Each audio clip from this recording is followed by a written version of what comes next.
Welcome, everybody. Another live stream extravaganza, right? Today we got special guests. We got repeats. We got Adrian here. I got doubles. Whoops. Okay. Welcome, buddy. Hey.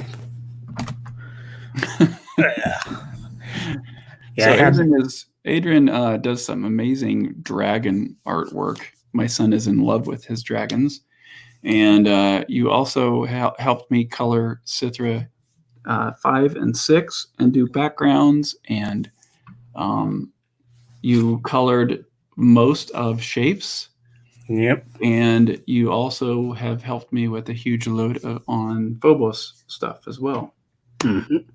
So, yeah. So welcome, Adrian. Thank you. Feel free to tell people where they can find you real quick before we get started. If people want to find you, where can they go?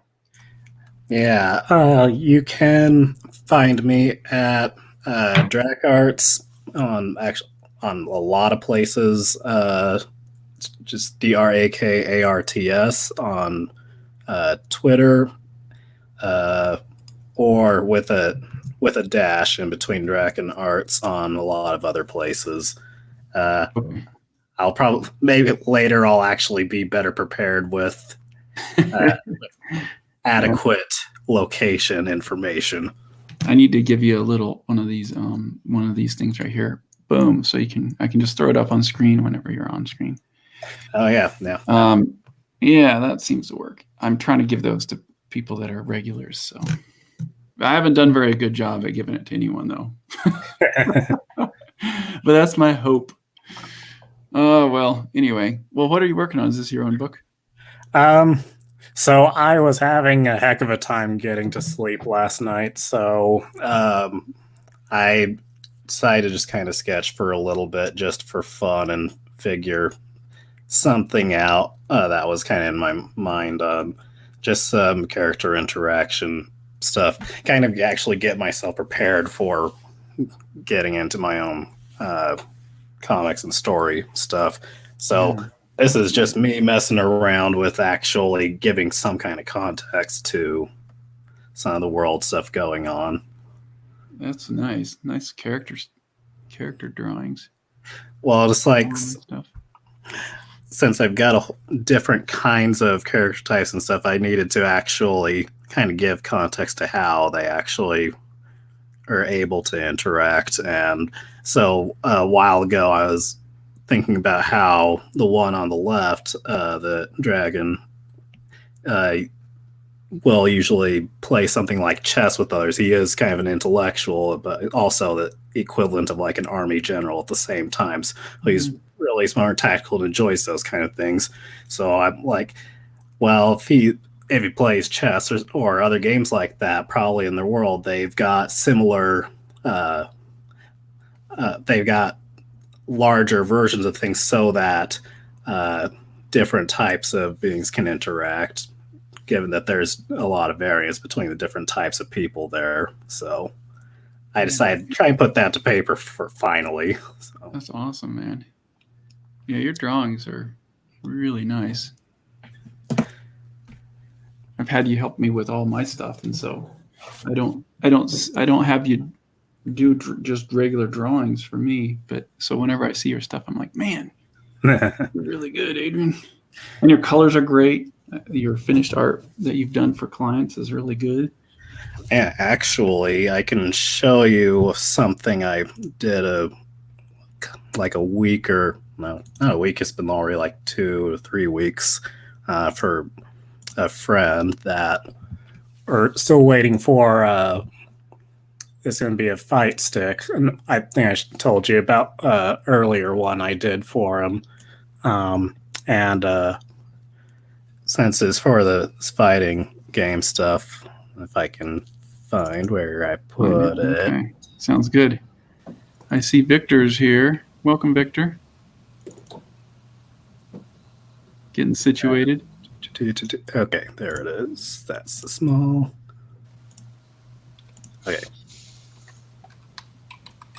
Hey, Victor, can you hear us? I don't think so. Okay, there it is. So that's Nice. something that I just finished a while ago for fun. Heard with them, so. Let me get your thing on screen, full screen. That's nice. Man, good job, man. Thank you. And who is this for? It was one of my friends, Bartimus. He does games sometimes live and part of a fighting game group. And so it's like the controller. Is that what you said? The controller play Yep. art? So Yeah, we're just waiting on that to arrive so he can put that together and then show me for real, because that's really always exciting to see one of those. Cool. Yeah. That is cool, man. Amazing stuff. Thank you. Well, welcome, Victor. I don't know if you can hear us, but I can't hear you if you're talking. And I see a bunch of people in the comments. Yeah, there's Nolan. Woohoo! You want to jump in, Nolan? We got Tobias, Carlos, John Gum. We got King Crow. And we're 1,000 away from 30K in the Cognitive Drawing campaign. So woohoo! Yeah. John Gum just put the link in the comments here to the Cognitive Drawing campaign. We got Doomsbury over on Twitch. Doomsbury, I'm trying to figure out how to get this show to actually show up in the creative or art category. I switch it, but then as soon as the show goes live, it goes back to in real life. So I don't know what I'm doing wrong. Help. Got Sean. Got Jim. Woohoo! Elgin Grindraud. Really nice style, she says to your stuff, Adrian. Oh. And there's Alan. Alan is a member. Thanks for becoming a member, Alan. And here's Bob Crumb. Hey, Bob, did I send you a link? Sorry, I'm just kind of going crazy right now. A couple more people. Richard Smith. There's Manuel and Jennifer. Welcome, everybody. Victor, I don't know how to hear you. Can you hear me? Can you hear me? Now I can hear you. There we go. I cannot hear you. You can't hear me. Okay. Well, I don't know what to say. I don't know how to fix the problem. I just did some weird thing. I have literally two microphones going on. Two microphones. Oh. Well, sometimes you might have to. This. You might want to. Well, maybe you might have to jump out and jump back in, but I don't know if you can hear me say that. So. Okay. Oh, well, okay, let me try. I am just working on this page today, trying to get it up and running.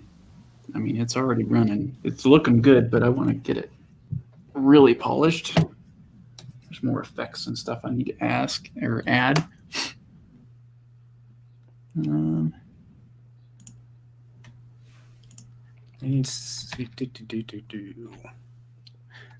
Trying to check something and also alert some friends.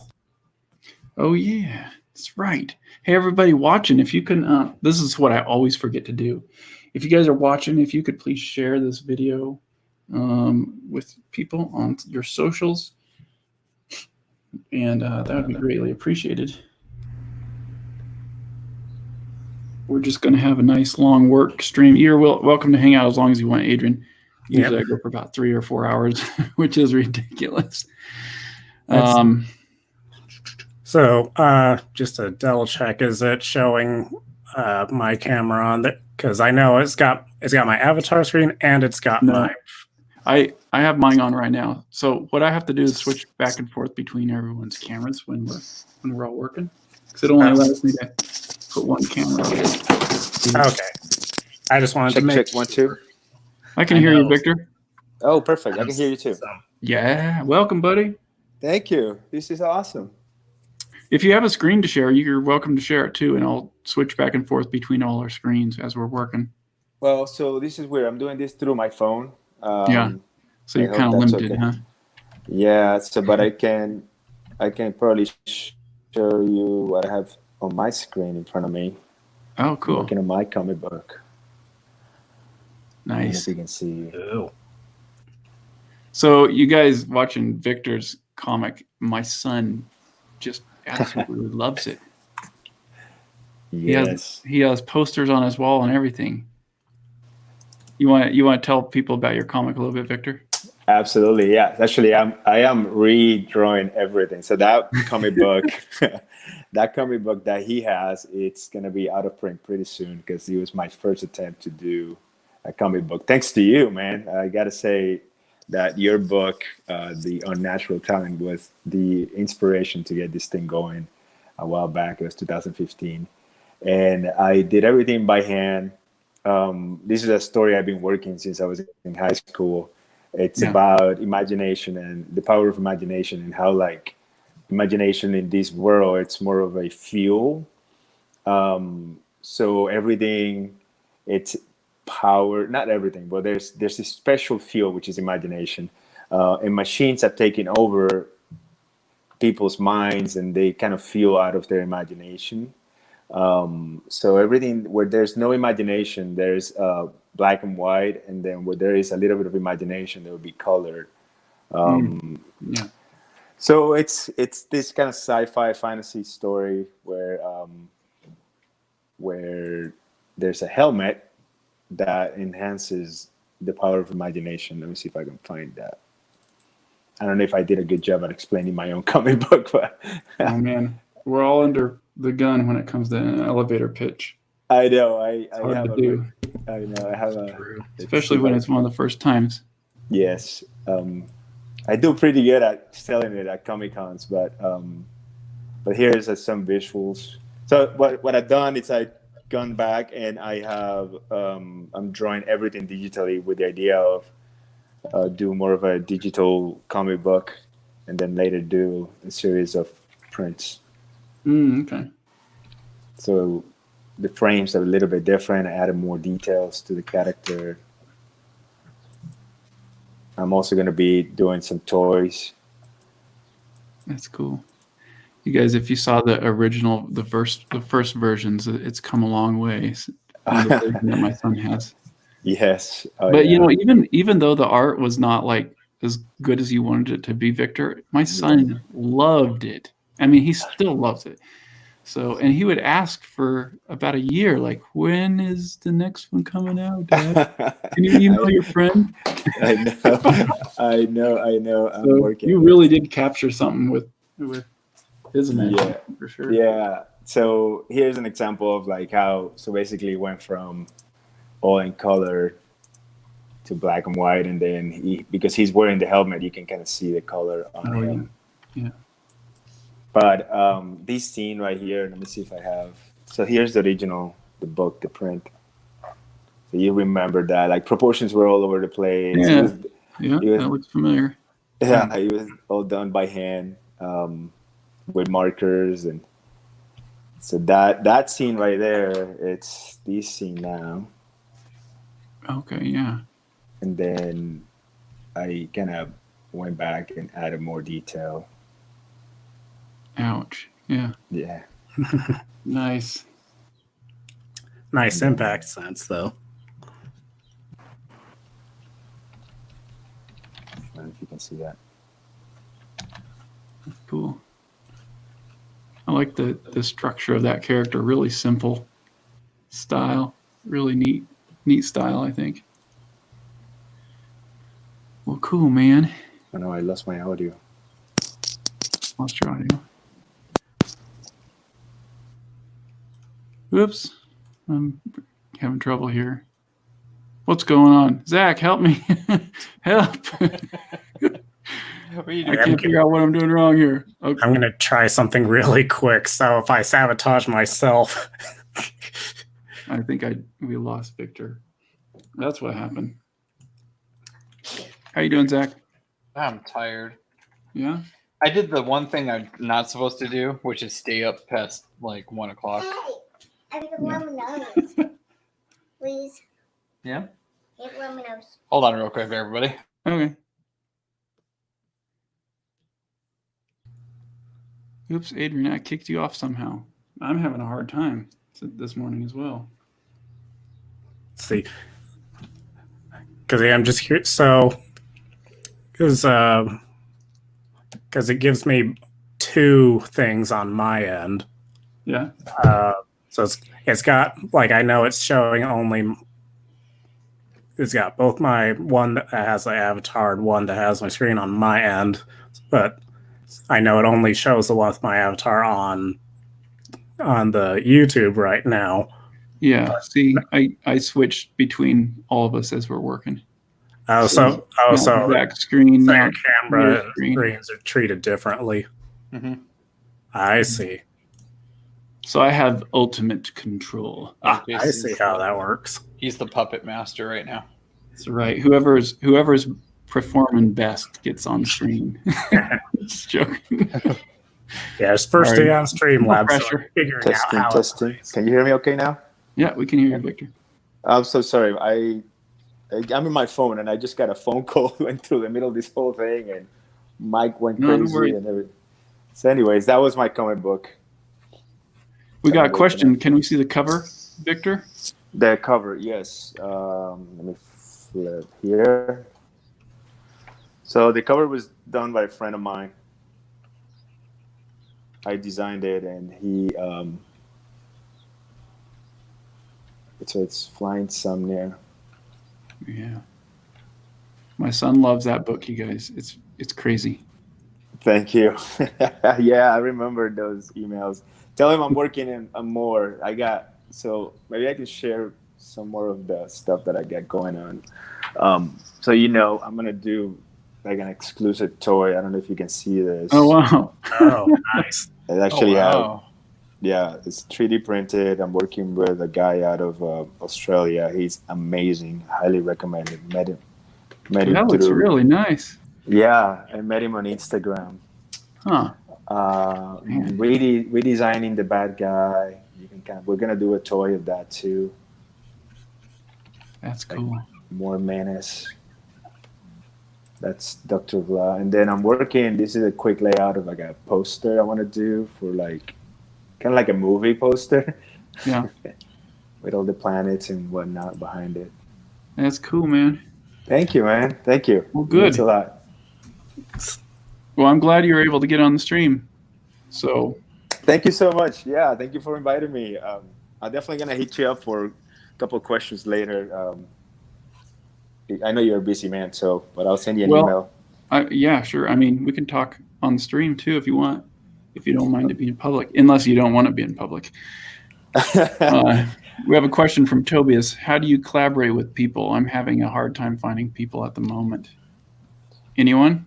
I'm part of a few groups on Discord where it's just essentially hundreds of artists and writers and everything. So you'll post, like, someone will post, I'm a writer, this is my idea, does someone want to work with me? And then artists will look at it and they'll decide if they want to work with them, and then usually they'll start talking about a pay rate and whatnot.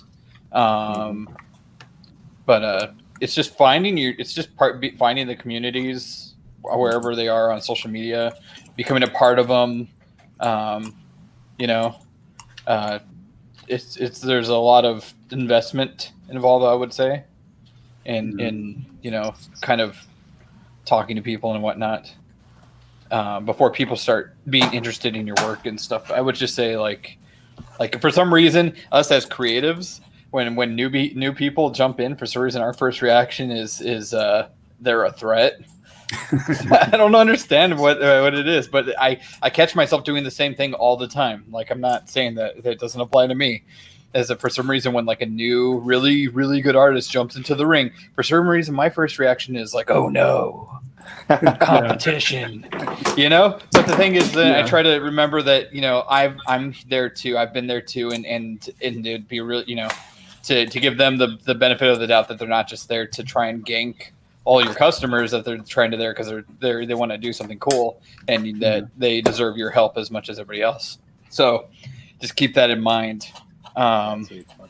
So yeah. So Victor and Adrian, you're threatening Zach right now. I thought I'd be the threat because I was like, man, I feel like the new guy. I still feel like the new guy. Okay, so realistically, I'm same probably here. one of the I mean, least for me, threatening it's people around. finding collaboration. It's been an interesting journey, mostly because I kind of started. I mean, I'm actually an architect. That's my first kind of professional job, and then an illustrator at the same time. And I also teach at school. So it's like 3 jobs, and it's like, okay, well, how do you focus and how do you find the people to kind of like love the same things you love? So, you know, a small community here through like a comic book shop, met some local artists, and then Instagram has been great. I mean, I've been meeting a lot of amazing artists on Instagram, and then just you know, contacting them, telling them, hey, I'm interested in your work. I love what you see, and then would you like to collaborate on something? And some say no, some say yeah, let's do it.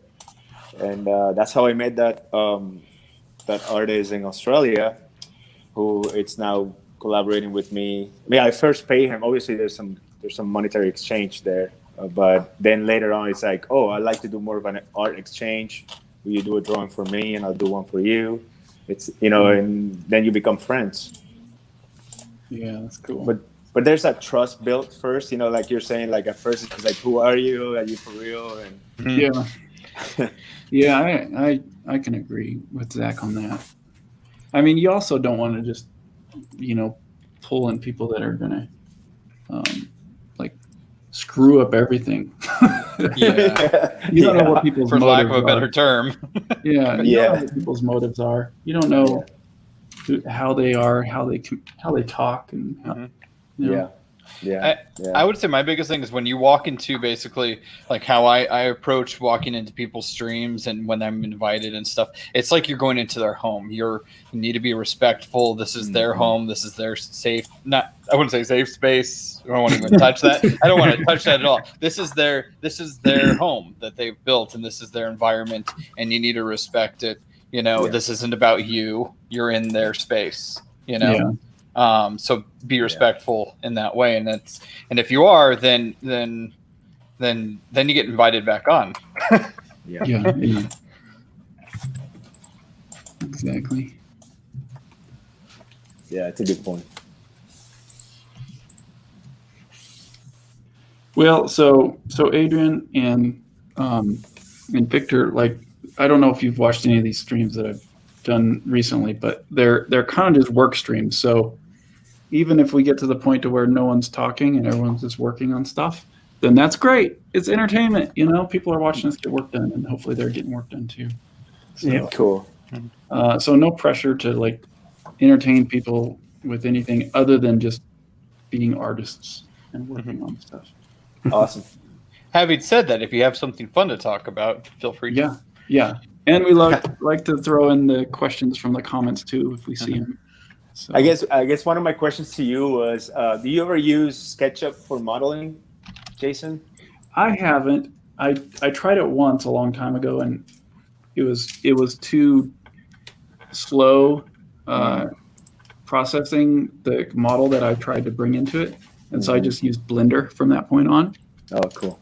because I would have a modeler model the model for me, and then I would pull it into a 3D program, and SketchUp, it just chugged, it just wore it down. But for building like really simple things like buildings and blocks and stuff, Yeah. I think SketchUp's probably a great tool for that. Yeah, that's what I've been doing. I've been using it for like mostly environment, like creating cities and flying through them. It's pretty cool. But it's just so simple. I mean, but you know, if you want to get more complicated, it's just it doesn't work. Yeah. Oh, my friend John Lindauer is watching. I asked him if he wanted to come on the stream. He would be a fun conversation starter. John, if you're not writing too much, you want to jump on the stream? I'll send you a link if you're interested. Let me share with you the model that I have. You have a model somewhere? Well, it's I wanted to share with you the world that I'm building. I showed it to my son last night, and he's like, "What are you doing?" Let's just flip. Yeah, I sometimes do really awesome art, and then I show it to my kids, and they're like, "Yeah, it's all right." And I'm like, "What do you guys want from me?" Yeah, brutal honesty when it comes to kids. Mhm. Yeah, Yeah. my son is the same way. Okay, what's going on here? Here, Zach, I'll put you on Okay, there we go. stream real quick because I'm going to send. Do your significant others, any of you, treat you the same way? What does that like mean? like your art is just okay? Yeah, like wildly unimpressed. Oh yeah, it just doesn't matter. Look at that. So Yeah. that's a 3D model you built in SketchUp. Yeah, well, I mean, I've been collecting different cities of projects that I've worked on, and these are kind of, you find them online and whatnot. Yeah, But then I built my own cars, and I see. then Wow. this is the car that you see in my comic book right here. So I actually built it. That's Oops. awesome. Yeah, this one was fun. You should see how Fuzzy does this. He just goes on Google Earth and flies around. And grabs. It's awesome. We saw it yesterday. That's so cool. It's a little Google Earth, a little bit SketchUp, and a little bit photography. Yeah, that's the trick. Yeah, that's the trick. And then the cool thing about it is that, let's see if I can open the page here. So And if you're watching, I'm trying to find you on Facebook, I guess. trying to find so then I'll do is I'll do some post production, and that's what I'm gonna look for in the actual comic book. I don't know if you guys can see that, Yeah. because everything is black and white, and then there's just the one color. That's cool. That looks really nice. Yeah, and the plan is to kind of then draw over it with maybe more details of the signage Yeah. and all that stuff. That looks really nice. Thank you, man. All right. Okay. Zach, we're on you. Oh boy.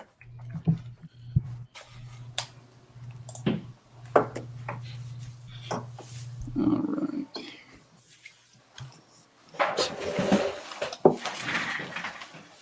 So, guys, almost all my websites are down. It seems like for some reason everything just gets shut down for me, other than the social media sites. So I guess there is an advantage in having social media sites.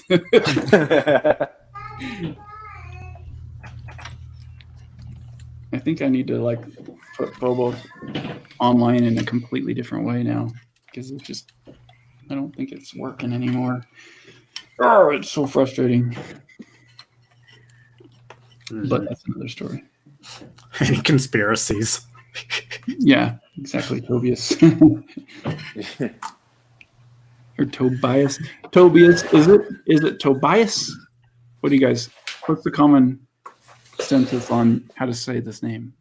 Tobias John? Tobias John. I'd say Tobias. Tobias. Tobias. Yeah, I said Tobias I've been saying too. it wrong every time. Probably. Okay. So you guys have Instagram? How do you compare social platforms to each other? I'm trying to focus on one, so I just wanted to hear from you guys. What platforms do you like? For prefer? artists, I'd say Instagram is probably your best bet. Instagram is my worst at the moment, but I'm also I do that's not been my like favorite anything so that's far. mobile focused. That I is the hate- most infuriating thing about Instagram, but since it's an image-based platform, it's the best thing for artists right now. Absolutely.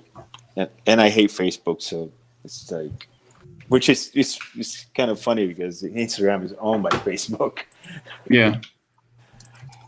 Yeah, Twitter is my main. But my plan is social to media. hopefully finish my website and then transfer some of the audience from Instagram into my website and just get that. That's why I'm putting everything digital right now, so I can run the comic book on my website. I see. Hey, Victor, are you able to hear Adrian, No, the dragon guy? no. No? 'Cause it seems like you guys are having trouble hearing each other. Yeah, when I came in earlier, I couldn't hear anybody. Yeah. And then I just left and came back in, and it worked out okay. Huh. And it's a Streamlabs conspiracy to mess with everyone on and off. Yeah, that's right. It's all a conspiracy. My computer is not. Oh, my computer's doing just fine. Dang it. Oh boy, we got another special guest coming on right now. Cam, welcome, buddy. Hey, Hello. how's it going? It is good. How you doing? Good. So, you guys, if you haven't heard of Cam Kendall, check him out. He has some beautiful artwork. Cool. Oh, shucks. Yeah. If you can share your screen, Cam, you're more than welcome to, and then I'll switch back and forth between whoever's sharing. Freaking Flopnar, right? Yeah, Flopnar. Who said that? Sorry, that's me, Fuzzy. Oh, okay. You can't see me right now. I apologize. That's okay. Dealing with fun stuff.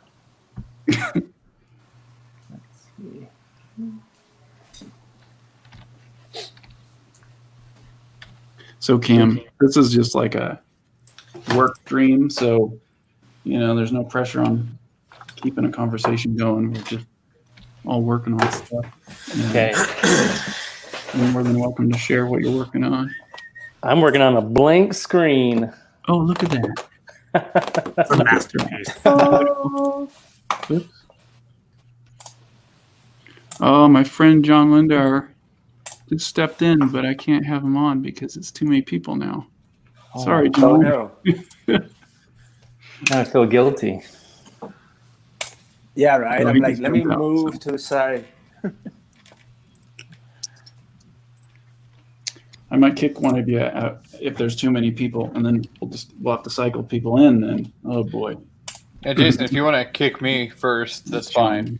I am No. extremely tired, and my conversations are probably going to be very short.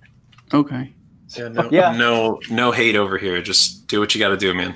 Yeah. All right. Same here, Jason. I'm gonna step out, but I'm gonna keep listening on Oh, you're gonna this. step out? Okay. Well, just for a little bit, because I this whole phone, and I would love to share my work, but it's hard because somebody's Got gonna be it. seeing my face only. Yeah. Okay. Well, I'll But- knock you out, and then I'll invite you back in if we have space later. Okay. That'd be awesome. Thank you so much, man. No problem. Hey, John Lindauer. Uh-oh. I don't know if John can hear us. hello. John, Hello. it's John. Welcome, buddy. Not very good internet, I guess.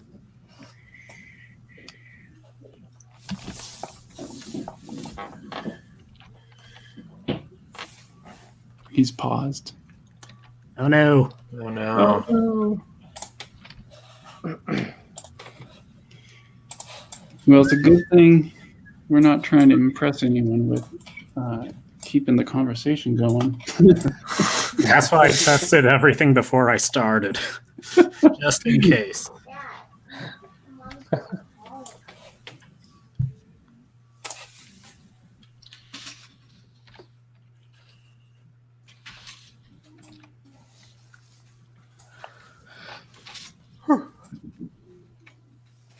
Hey, John, how you doing?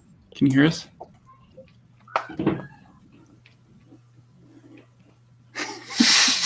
I'm pretty good. I can't believe I'm in the show.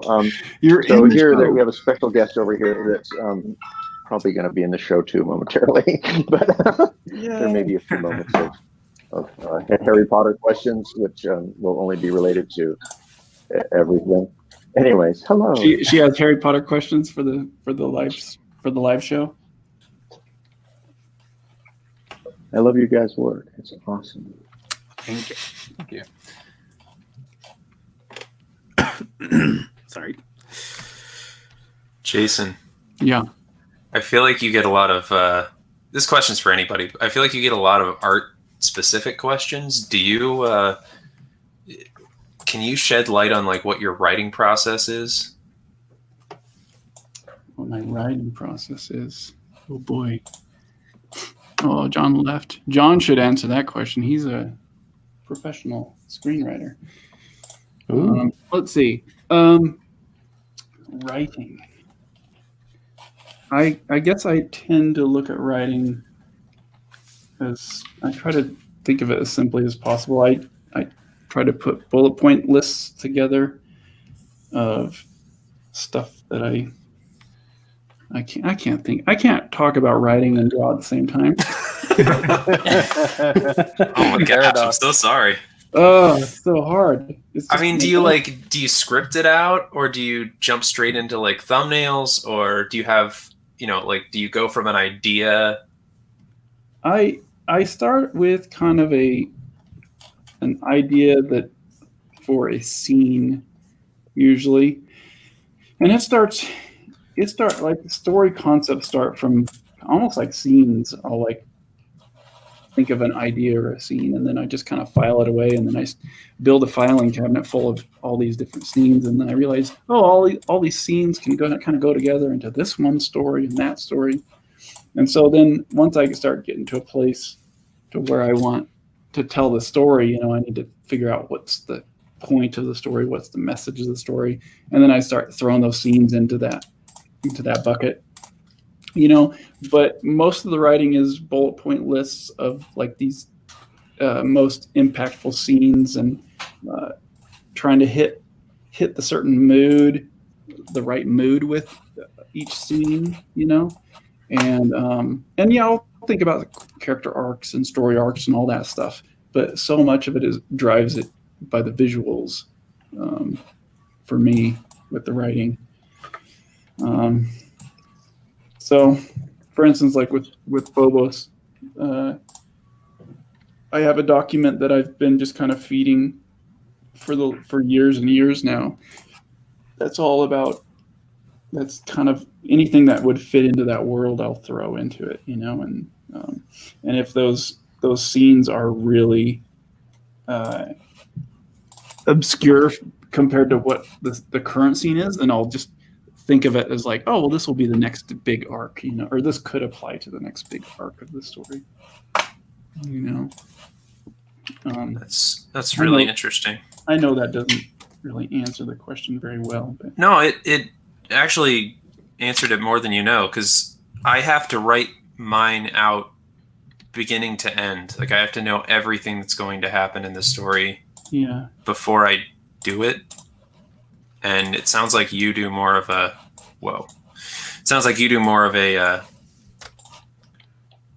like sort of as you go. not really. I know it appears like that, and it probably sounds like that based on what I'm saying, but I've mulled over the stories so much in my head that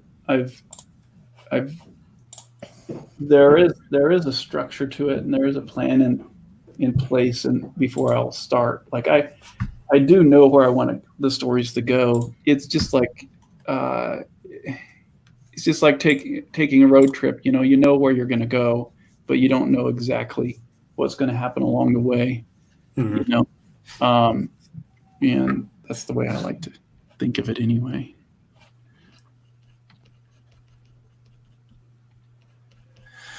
Yeah, I've got I got a pile of sticky notes that are starting to develop on all my desks, because I will wake up in the middle of the night with an idea or something, and I do not trust my brain to remember it after I fall back asleep. So Yeah. I just compile a bunch of little things and gradually just kind of draw on them for a bit and start kind of organizing them into a proper idea.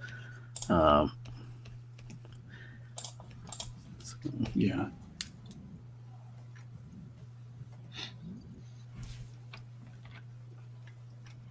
Now that I'm looking at it, I've got like one sitting next to the tablet at the moment. I've got about 2 or 3 strewn about the main desk. I've got a couple pinned up on the board next to it. It's just one of those spur of the moment things. I've got a few giant notepads that I still made back in college that I've got sitting around and that I just start noting things onto there. I've got tiny little note things around. So yeah, it's just gathering stuff as it comes to mind. Yeah.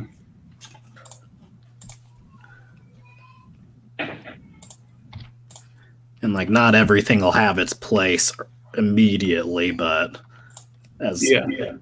You kind of sometimes you'll the mere fact that you took the moment to write it down kind of helps crystallize it in your brain and lets it settle. But if you don't, then it'll kind of just operate in just this massive chaos that might just disappear at any moment. Does anybody else have like moments where you're doing the story and everything, but then you like forget an integral part, and then you just like, oh crap, where I need to fit this in somewhere. So you end up like redoing a huge chunk of the book because of that.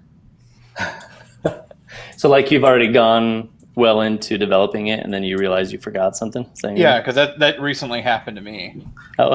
No, it really just sucked. Is because I'll tell you exactly what it was too. It's just like I'm doing it, and then I'm like, why do people not like the bad guy? There's nothing in the book that's like, this is why you need to not like the bad guy. So I was like, over here, I have my drawing board, and I had to, and that's a bunch of new pages I have to draw over there, and I had to make a whole new extra. I think that's 20 pages, just to add context as to why you're supposed to not like this bad guy. And I was like, So I of all things, I was having some fun just like, so I'm a big fan of fighting games. So by the way, Jason, I did see your drawn and quartered stream with tech and stuff a few days ago. And every now and then I just play around and I try and start placing my characters into a select screen of sort, because I've actually got about 50 of them in the background of stuff that I'm gradually figuring out. And as I was putting some together, I was, there's a philosophy behind select screens of how they're organized and if characters relate to each other as kind of a principle of how you start placing things. And it made something super apparent to me that I did not actually, I did not connect the dots of some of these trends and stuff in characters. And I actually went back and changed something that I established fundamentally in the raw beginnings of my world building development like 15 years ago to implement this change. But it is for the better. But it's just like I've learned to also have the freedom to not attach to any idea, even if it's 15 years old. That's super, like the whole don't be precious mentality, like getting attached to something and then just letting it ruin your work, even though it's for the better to get rid of it. Somebody told me about a problem with my work last night, and I ended up staying up till 4 a.m. because I had to fix it because people weren't understanding what was going on. Yeah. And it was like I was like, it's a mystery. The whole point is that they don't get it, and they're like, no, that's not the same thing. I don't know. I don't know how to explain what I'm saying, but Sometimes we think we're being smart, but then we forget that the audience needs to be led. yeah. Yeah. Yeah. So I'm not familiar with everybody's work. What is everybody working on? Well, let's see. We're looking at Adrian's screen right now. Short version of it is that I've been working on, well, actually finally in active planning for my own comic story and stuff after having been quietly poking at it for, like I said, about 15 different years and finally just pulling the trigger on it. It right now it's kind of hard to kind of describe mine at the moment. In general, I'm aiming for kind of a larger scale expanded world.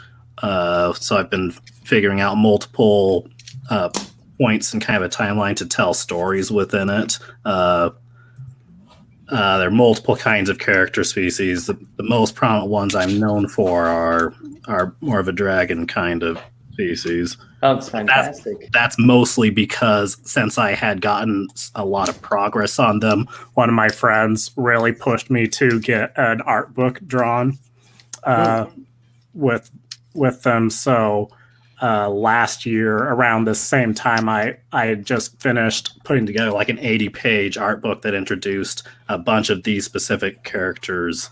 I can actually pull up one of the artworks from it really quickly. Thankfully, I have it with me. Let's see. But yeah, I'm slowly starting to actually get to proper work on it since I'm in between major stuff other than times I'm working with Jason and another person on comic right now. Cool. Let's see. There it is. So are you planning on like self-publishing what you're working on, or in a web comic? I'm definitely thinking web comic and stuff first, and then graphic novel. It's like printing, and later kind of follow a similar approach as Jason, since I've at least had the experience of working with him on the stuff. So I figure that's the most efficient path for me right now. That's cool. That looks really, really good. Thank you. And then we got Zach. Uh-huh. Zach, yeah. Whoa, Yeah. fire breather. It's more like a fire swallower, I guess you could say. I'm working on my graphic novel called Golma. And it was kind of funny, is this morning I was like, what does Golma even mean? So I did a big old Google search and did a deep dive into Golma. And like everything that came up was just, it's like a name that some people have in India. Like, oh, okay. Oh, okay. You know, at least I'm not like copywriting anything I shouldn't be, you know? Yeah, that's good. But yeah, my graphic novel is called Golma, and it's about I guess you could say post-apocalyptic society that is on the verge of repeating itself again. So there's this whole entire adventure that happens to stop it from happening again. Oh, cool. So it gets weird. Fuzzy. Fuzzy's doing anything, designing a roller coaster. Yeah, so right now I'm working on a cover art for a novel that I'm getting paid to do the cover for, and it's sort of superhero style, but it's like disabled superheroes. Oh,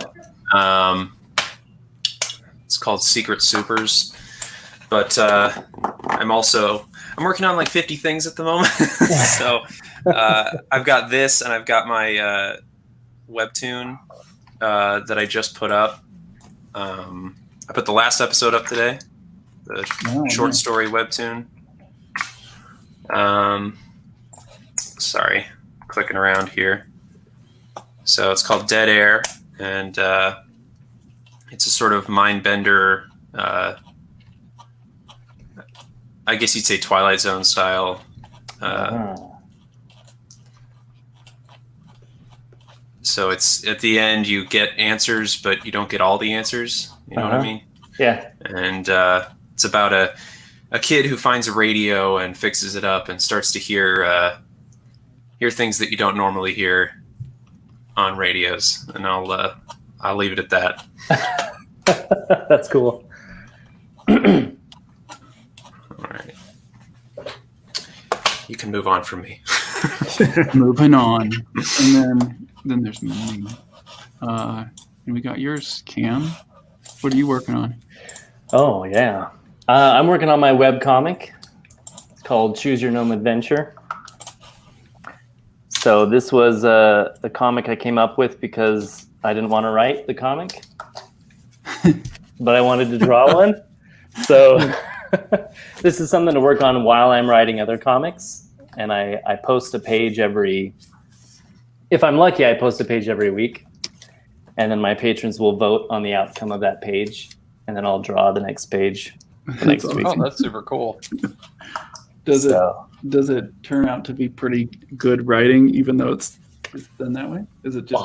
I don't know. I'm probably not the one to judge that, I guess. I mean, it's gone places I never expected it to go, so that's pretty fun. Because it's kind of like, a collaborative world that I never would have created. Yeah. So That's cool. Welcome, John Lindauer again. Hello, hello. Hopefully this is working this time. Yeah. Sounds good. The sound. So, John, Sounds good. what are you doing? What are you up to?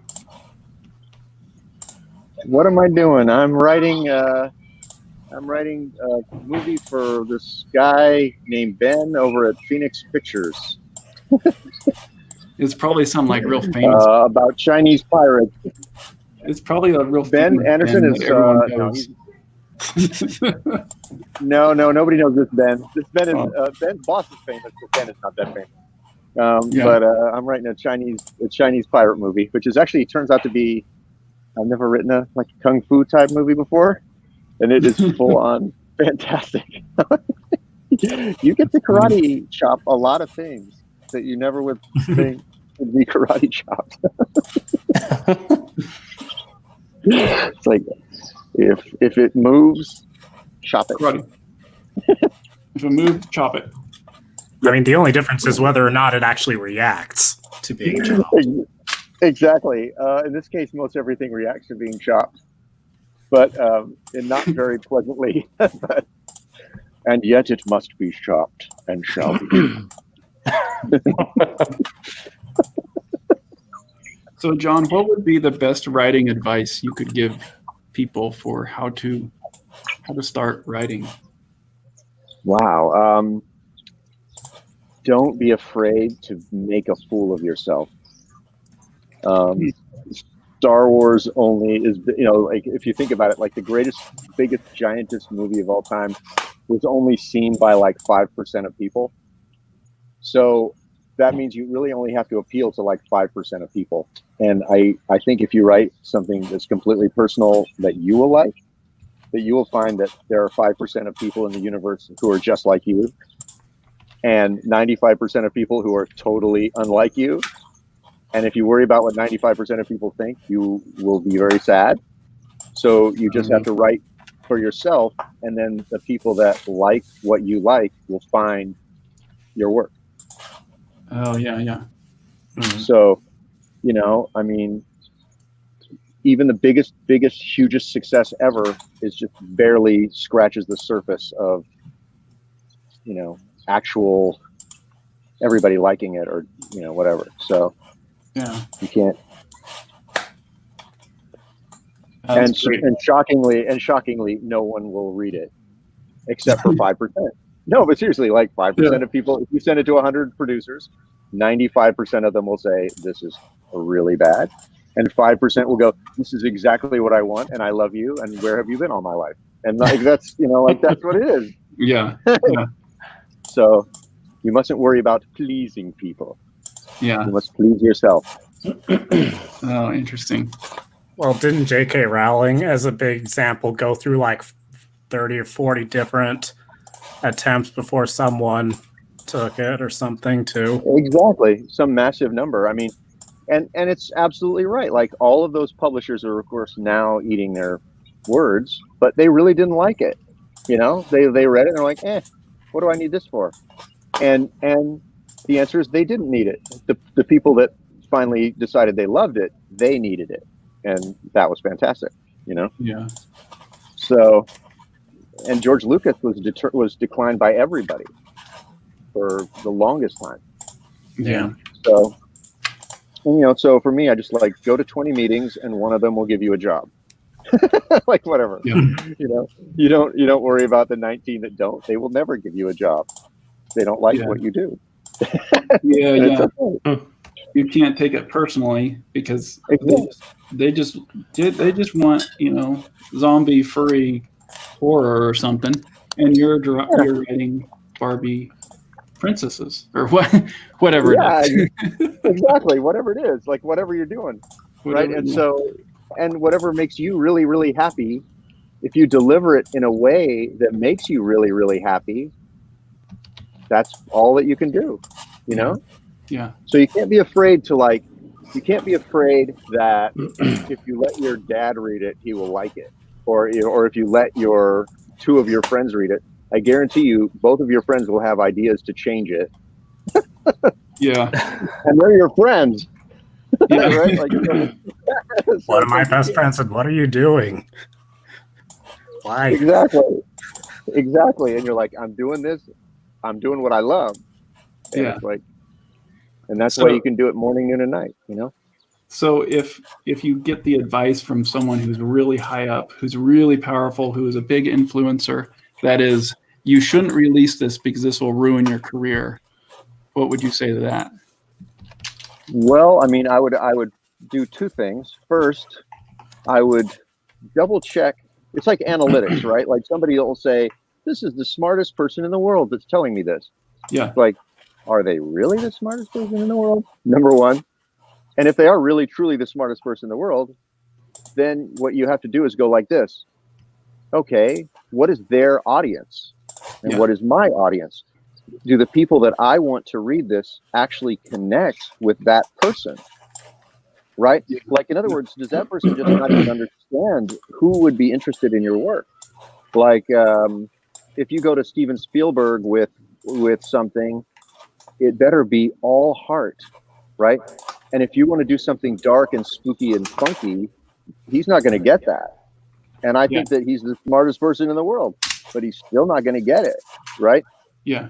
You need to consider like going to Blumhouse and like making a sale, right? If or you need to consider going to, where they want your work, right? And where they don't want it to, where they share your vision. Then you're going to be in like a really good place. Don't fight. I have made the mistake in the past of like fighting the power, like going, I want to write this, and the wrong person buys it, and then you're like screwed because you're just sitting there like changing it again and again and again to like make somebody happy that will never be happy.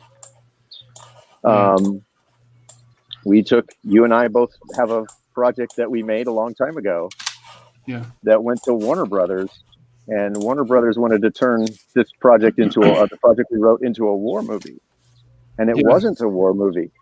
And it's like, dude, you can't turn this into a war movie. It will suck as a war movie.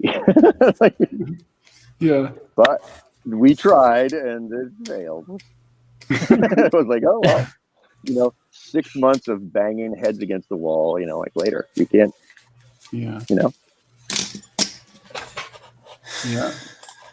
So you guys, John's his experiences with like the top. I mean, you have small jobs too, John, but you have huge jobs. You're like, I remember I would go hang out with you. And you're like, yeah, I have a meeting with J.K. Rowling's tomorrow. Yeah, we went, So when I was talking to Steven Spielberg, and it's like, it's ridiculous. So well, I know, but the thing is, they don't know what they're doing any more than you do. yeah, Here's the thing, like, and this is a perfect example. I did this Ahab story, which also you've read, whatever. Yeah. And I said to myself, I'm actually writing Ahab as Marty Schottenheimer, which nobody knows except football people. Like, if you know football, you know Marty Schottenheimer. He's the greatest football coach in history who never won a Super Bowl, right? And so I had a very definite point of view on Ahab. Like, here's this guy, like, trying to get a victory lap on a victory he hasn't had yet. And it was a really good take. But, we had people like going, why would you ever do that? And the answer is, it's freaking awesome. You had a lot of people. I mean, that script got into a lot of people's hands, though. Well, we had at the critical moment, we had Lawrence. We had, oh my God, that thing. It's still like on the launch pad at freaking Plan B, but at the height of it, it's probably, now that COVID-19 has killed cinema, unless you're doing animation, in which case you're alive and well. We had so many guys. We had Lawrence Bender, who was the producer from Pulp Fiction. We had Bruce Cohen from American Beauty. We had Len Blavatnik, who's this Russian billionaire guy, giving us the money. We had Weta, like, doing the drawings. And that thing got so close. And then our director married one of the Olsen twins and disappeared. I'm not joking. That's the best ending to a story I've ever heard. Yeah. He married the Olsen twins and disappeared. He couldn't reach them. He was contracted to do the project and he vanished. We're like, what the hell just happened? The whole world has aligned to make this movie, and you're going to marry an Olsen twin and disappear? Oh Lord! He has actually since retired from filmmaking. She must be an amazing wife. Yes, I don't know. I don't even know if they're still married. That's the hilarious thing. I mean, like, they probably got married for like 3 hours. It's like, He had his dream, you had your dream. yeah, they did not match. But the funny thing is, his dream was so my dream for a little while there. It was like, oh, dude. Because he's the guy from, he directed Moneyball and Capote and Foxcatcher. I mean, he's a real good director. Oh, No get joke. out while you Really can, good. I guess. Yeah, but then End on a high note. Yeah, and then he quit filmmaking. I'm like, what? Wow. So there's ways that they can kill your project that you've never dreamed of yet. Yeah. Clearly. Yeah. You're talking about the Olsen twins killing your project? Yeah, exactly. Exactly. No, but I'm saying it's one of them. It only took one. Yeah. Oh my If it gosh. had been both of them, I could understand, but one? The power of one. Yeah, exactly. So he you actually never married know. the twins. Yeah. The twins. Yeah, I don't know which one. I honestly don't know which one. I was so mad at the time. I'm like, how can you do that? Oh, boy. But that's the thing. That's the stuff that happens. And so when you write, you have to write for your team. Like, you can't write for somebody else's team. You got to write for your team. Yeah. And the more you So- change it, the more frustrated and bitter you become at that group that's making you change it, and then they'll never use it. Yeah. And you've just wasted your time. So it's like, Yeah. never, like, always get involved with the people that share your vision. Like, really share your vision. Because if they share your vision, chances are they're going to go, I like this. Can he be slightly more reddish rather than more crimson? Like that's like how little the change will be. Yeah. Like, Yeah. okay. Like, as opposed to like, can he be a girl and can he be in a different story? Yeah. That's like, I love this story. Can you just rewrite it into a different one?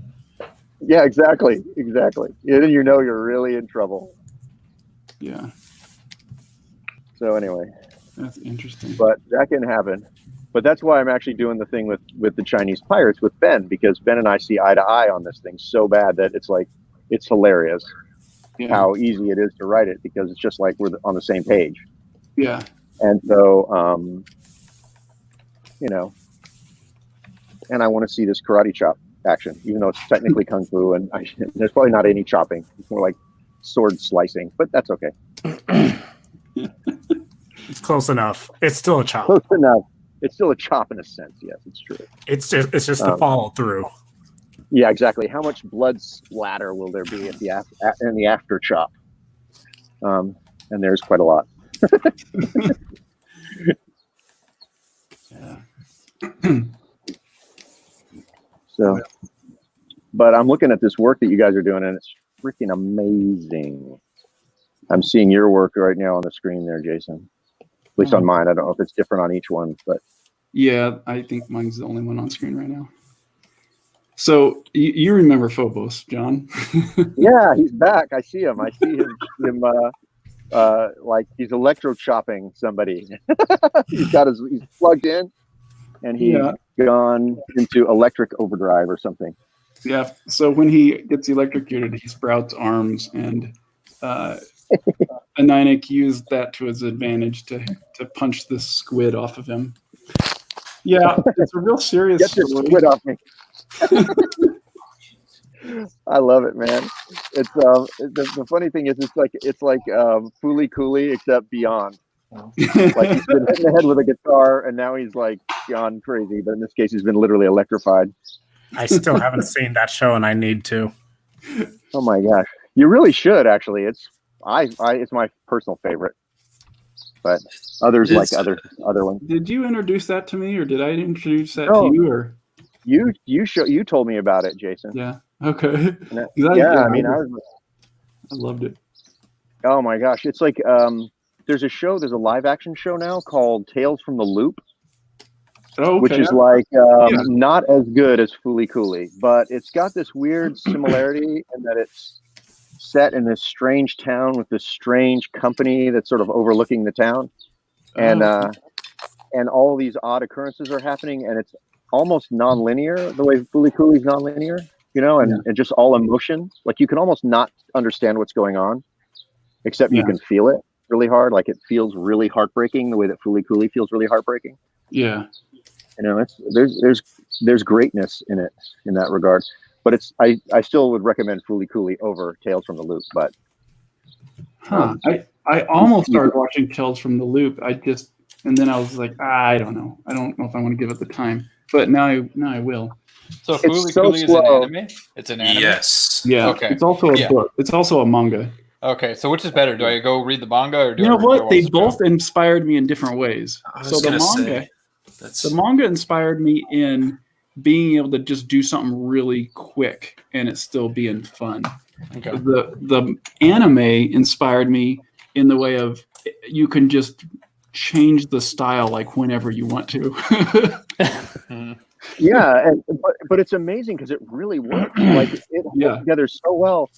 And I don't know if it's a function of music or if it's a function of like they figured out how to make the emotion like flow from one scene to the next so seamlessly that you don't care that it's changing styles. Like it doesn't even matter. It just feels right at the moment. Yeah. So I think it's kind of genius. It's I mean, strange it's, that I don't understand how they were able to do it the way it's almost like it was just fun. It seems like, oh, this was just a fun thing that they just did. But there's something more to it than that. Exactly. Well, there's Can't just be actual fun. it's actual yearning. Like I don't know, they actually got this idea of like love is yearning into the work. And like love is confusing, right? Like they really got that so perfect that it's like the story's insane. If I tried to tell you the story, it would make it's no like, sense. forget it. Right? Like It just, I mean, nothing makes sense. nothing makes sense, and yet emotionally, it makes complete sense. And that's it's like that's what makes it genius. Like it doesn't make sense from a narrative perspective, but from emotional. The through line of feeling is so authentic and righteous that they like it's genius. Like, I don't think anybody's ever quite achieved what they did. Like maybe some like weird Bergman film out there that I've never seen might have done it, but they did it. Like they killed it. I mean, it's so good. Now you'll hate it when you see it. So sorry. Yeah. So Everyone it. watching will watch it and be like, I do Yeah, not. wait about a year. Wait a year and then see it and go, I remember. I heard this was good, but I don't know. Yeah.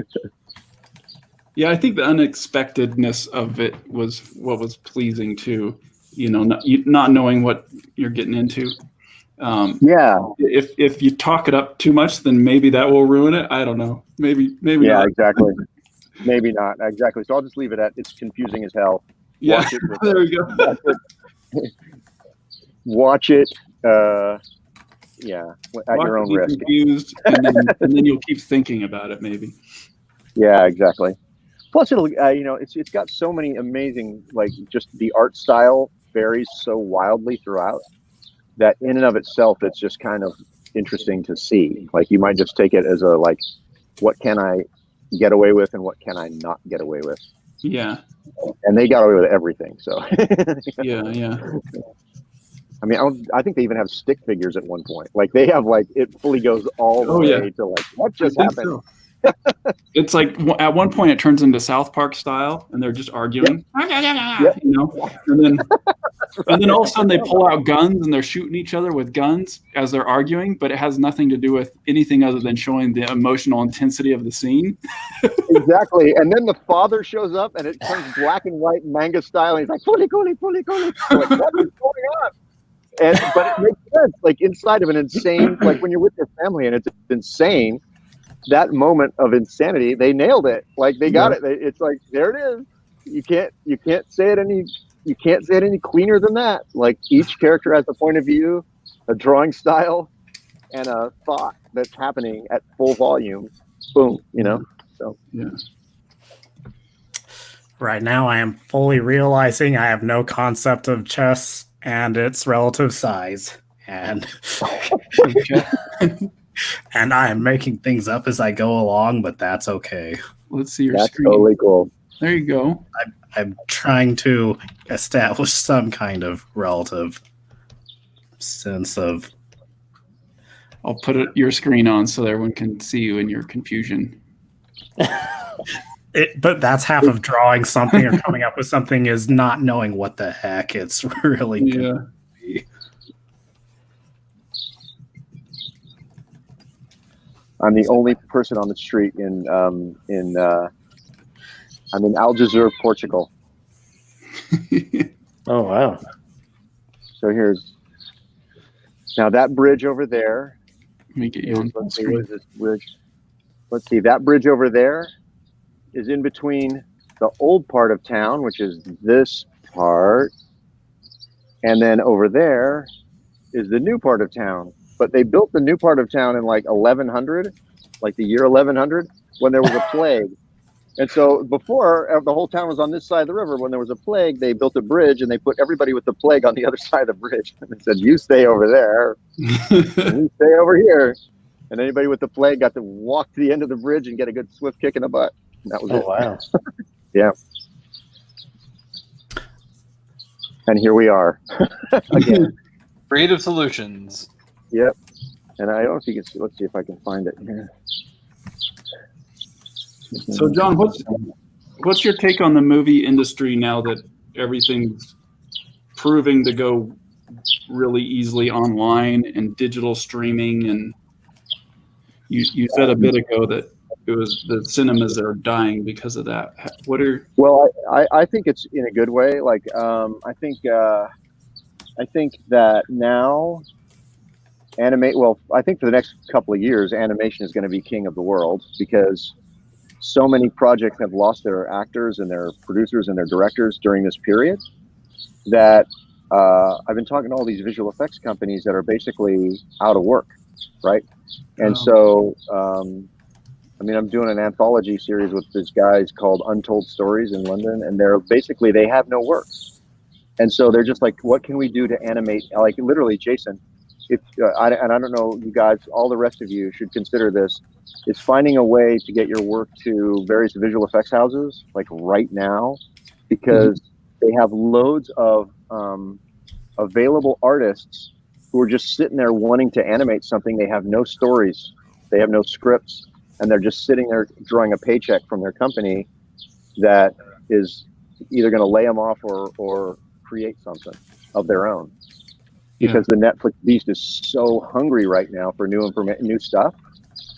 So if you've got published works, you know, I mean, I really only know Jason, so I don't know what to say to everybody else. But Jason has Cithra and Remind and, you know, Phobos.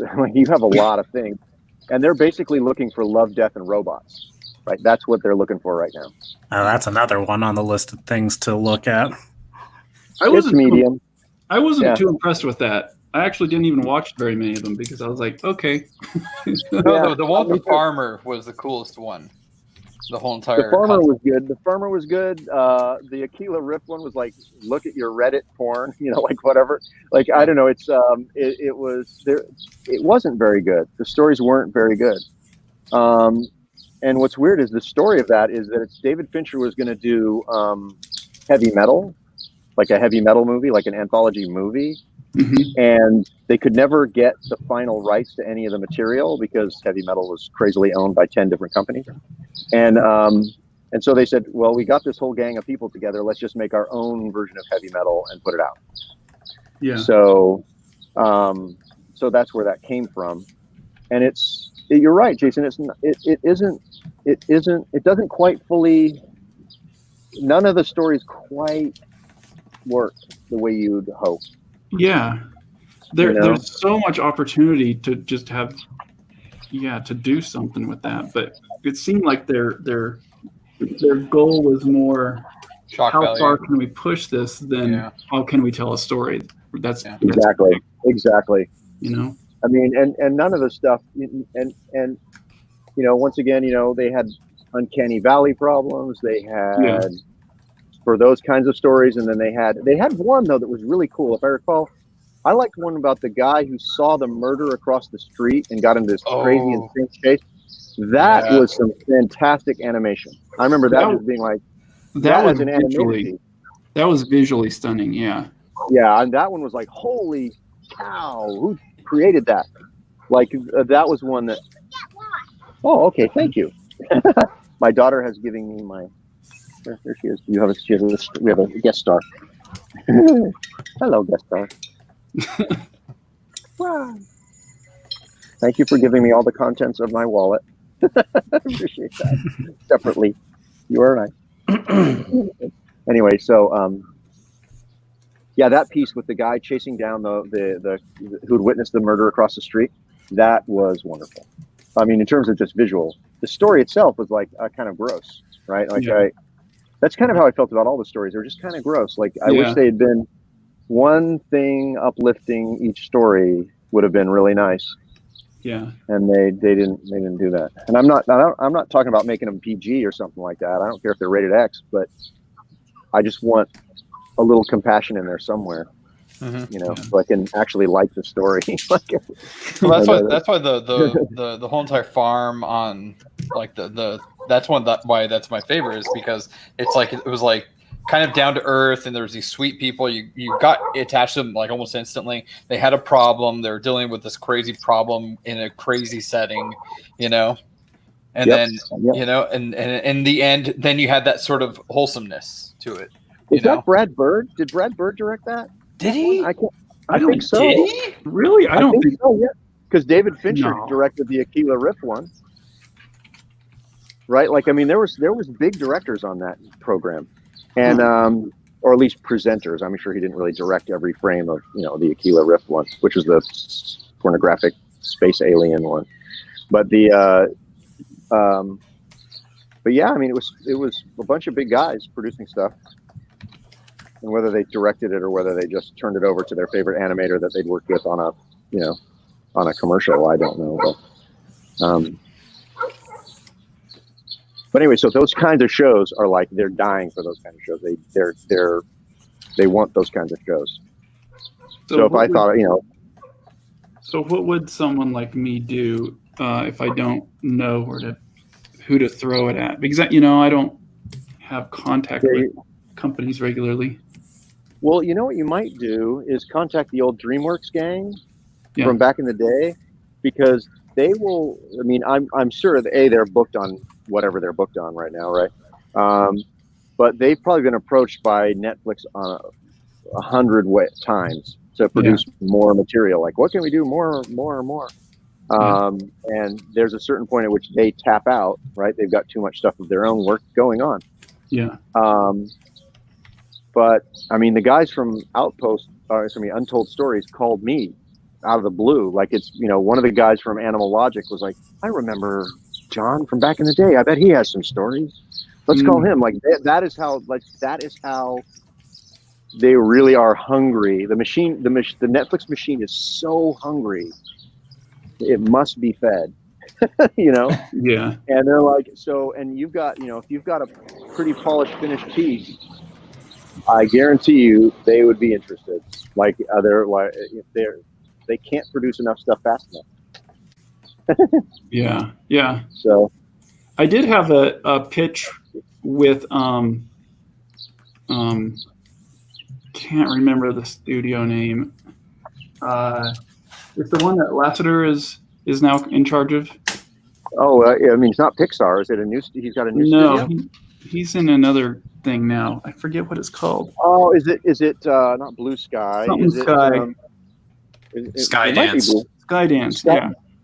Well, pitch him again. I'm telling you, because I'll bet you it's different now. Like, that's the thing. What was the outcome of that pitch? Do you know? Do you have any? Was there just like, thank you for coming? And they were right there interested was- in Remind. I sent them Remind, and they said they'll get back to me. So I don't know. So Well, I mean, Remind is fantastic, but I would have to say, I mean, your work has grown so much. Like, I mean, as you know, it's just grown so much since then. Like, Remind was like your very first thing ever, yeah, or not really. Phobos was really your first thing ever. You know what I mean? Your first thing in the modern era of computational comics. And Cythera is just like, Remind's really great. Cythera's on a level above that. Like, in just terms of the art, it's just like gone crazy. Yeah. Have any of you heard of what is it called? Cartoon Saloon? I have heard of this for some reason. I've heard of it. That is the company that, or the studio that put out The Secret of Kells and Song of the Sea and The Breadwinner. Oh, yeah. I always thought they would do wonders with your work, Jason. Like, they've got that textural thing that you've got. Yeah. And, I mean, their style's not quite yours, but like, I don't know. You can always change style, right? Not you, but them. It seems like with any of those type of companies, you got to find someone in that company that's in love, like a super fan of your work, that would want to bring that to the next level. At least that's the way I've always looked at it, because the Secret of Kells, they had to really, really want that style and be in love with that. Well, yeah. And as far as I can tell, I'm not sure this company's making money. Like, I don't know if. No, I think they did. I think they did make money. I think they made a killing. I think they did, because I think The Secret of Kells didn't cost very much to make. Like, I think it was like a $10 million movie. And I think it's just, it got Oscars and it got viewed 1 million times and it got, I think they made money. They might have made a ton of money, relatively speaking. Purely based off of Wikipedia, so I don't know how much merit I could put in this. It says it was a budget of $8 million and box office $3.5 million. But that's box office. Remember, their audience is like, they're like, I wonder what the sales on iTunes was, right? Like, that's where it's like Fight Club had a $75 million budget and only made $25 million at box office. But it's one of the biggest. Okay, I won't look at it anymore. I'm not allowed to look at something that I'm not sure what it is. Go there. Okay, I'll go over here. Yeah. I will not look at it anywhere. I will not. I'll stand right here. So tell us about Fight Club. Oh, see, it cost $75 million to make. or something, like the published budget is very high, and it only made 25 million at the box office. It's considered one of the biggest. I'm sorry, I have to seal my daughter to not start. Don't talk about that. I thought the rule of Fight Club is do not talk about Fight Club. Exactly. That's the thing. She's totally warning me off, dude. She's gonna come fight right now. So it's like punch right in the yeah. Anyway, so but it made nothing, and it was considered like one of the biggest bombs of all time. I mean, seriously. And of course now Fight Club is revered as one of the coolest movies ever, right? And that's another thing, like find your audience. You can't worry about these things. Yeah. Hang on. Well, either way, if you magically get it, I think that you should Give me the find a contact what with are the them. rules? Okay, hang on. That direction. That. Okay. Sorry. Now you know what I'm dealing with. Incredible. She's going to be a producer when she goes. Anyway. She'll be running the show. She already is. Anyway, so it's hilarious. Anyway, so yeah, but so now if you look at the number of times it's been sold on Netflix and the DVD sales and all this stuff, it's a massive hit. Right? It made tons of money. You have to sit like this. How do I have to sit? Like this? Facing this way? Okay. Yeah, I'm sitting this way. Like this. Okay, slightly turn like what? Like that. Okay, like that. Perfect. Perfect. That's it. Heads up, guys. We've got last looks. We're ready to go. Pictures up. The child is now doing something which I'm sure I will regret later. Okay, so yeah, so you just, it found its audience. It was really good and it found its audience. I guess that's kind of a thing. But, so you never know. Box office is an interesting, and that's in this modern era, box office is kind of an iffy proposition, Yeah. because they'll lie about it anyway to make themselves either look good or make a lot more money. They'll lie about that box office. That's a thing they'll do. But there is a bigger market for kind of indie style projects now, right? Like there's a niche for everything, like really in. Exactly. If you make them for the right price, you can always make whatever you want. If you're not the Avengers, it's going to be a $300 million movie. You better make the Avengers for that, right? You're going to make a pre-existing property that already has a fan base that's huge. That if you're going to spend that kind of money, you better have IP, right? If you're going to make your own film, your own piece, if you can make it big, small, like you can make it look as amazing as you can for very little money, you can do anything. Yeah. Huh.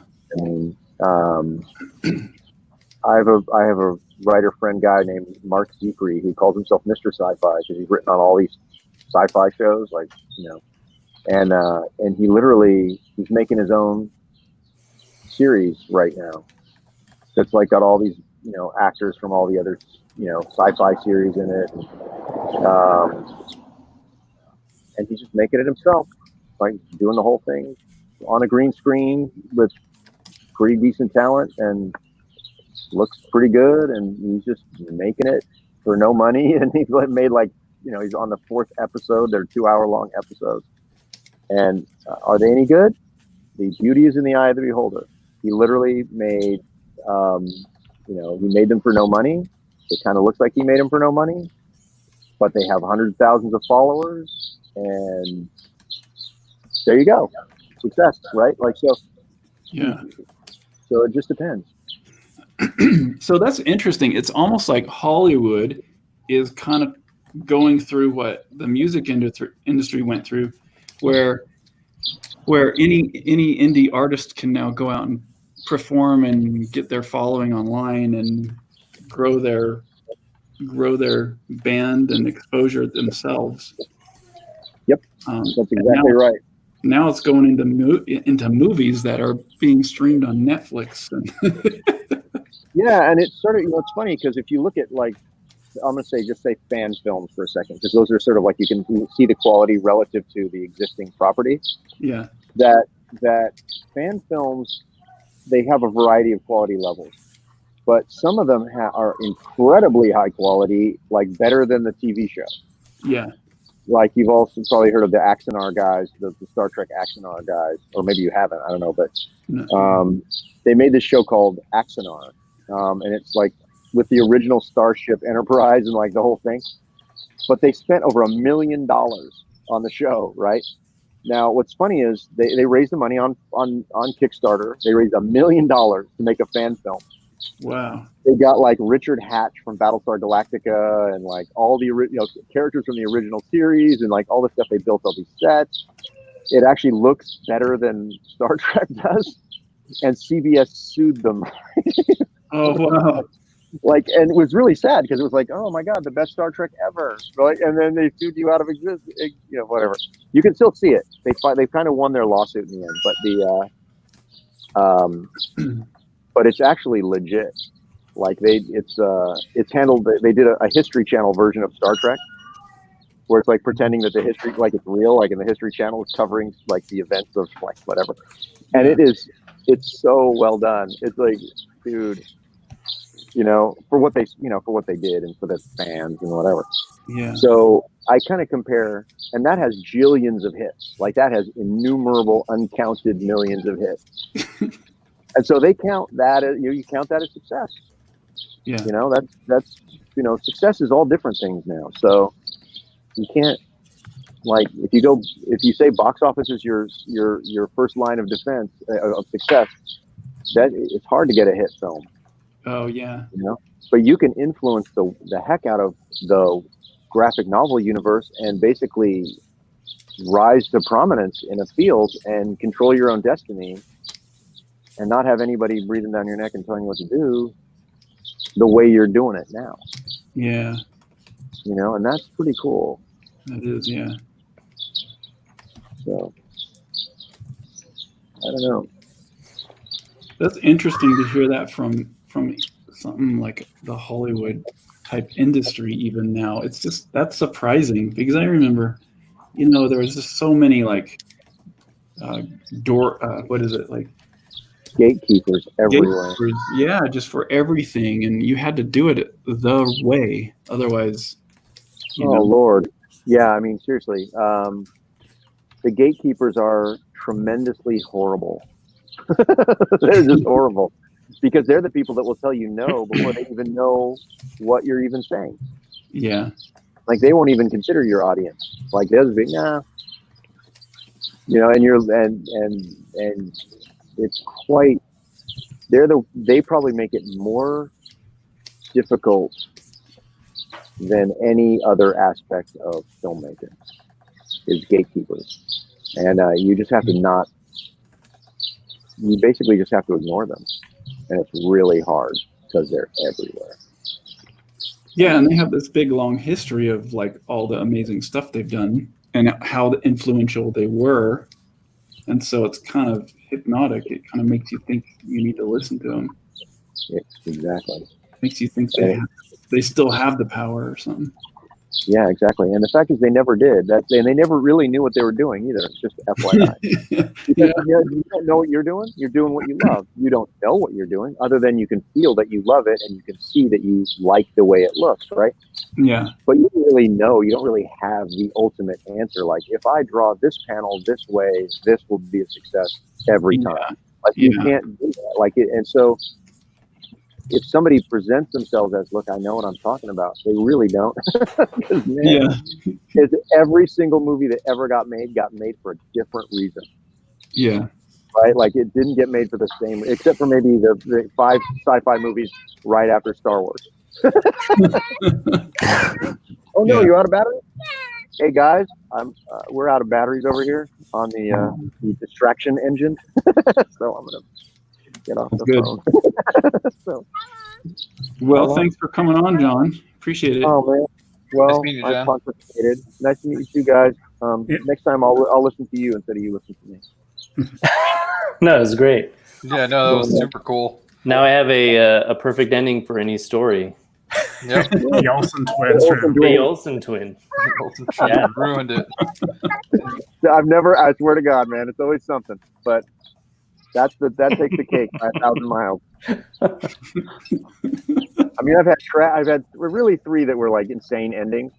That one and a tragic one, which I'm not going to go into because it was so tragic that it's really sad. And then yeah, what's the other one? Oh, the one where they just kept telling us they wanted to make it a war movie. It's like, oh yeah. But yeah, the tragic one is tragic. But the Olsen twins one is not. It's just ridiculous. Anyway, so Yeah, that's tragic in a different way. that's tragic in a totally different way. That's like, I don't know. That's Prometheus. What is that? Sisyphean? What Sisyphus? How do you say that? Anyway, whatever. I don't know. No idea. So, it's, Talking about Sisyphus? yeah, it's like Sisyphus. You run into the Olsen twins, and you're like dealing with the mountain you cannot climb.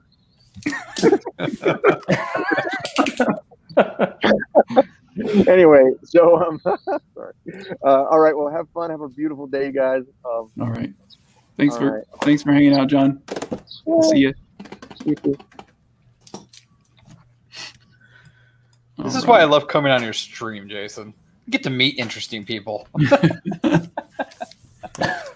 John is one of the most interesting people I ever met in Hollywood, and he's so unlike Hollywood, and that's what's so great about him. And he's one of the first people I met too. He hired me for the very first job I ever had, Hmm.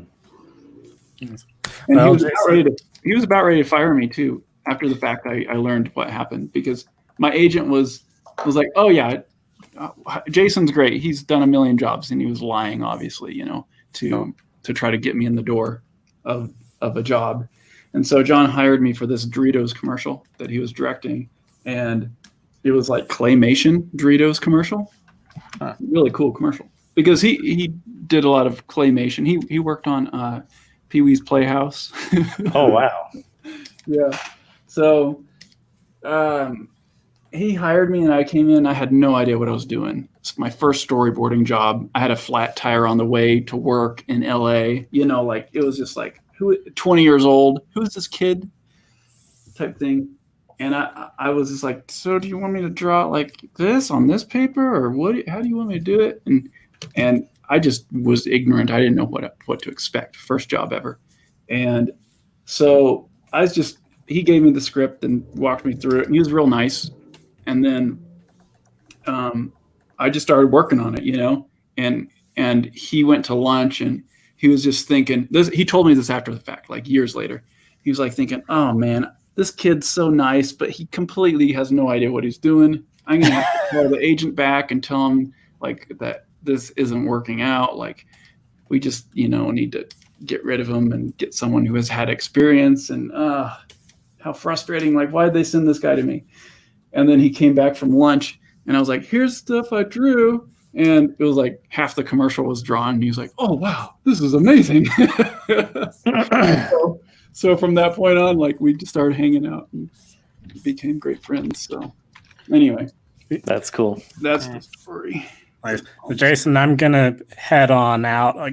We've got Okay. requests to get the microwave and everything going. So either way, I think the time is of the essence.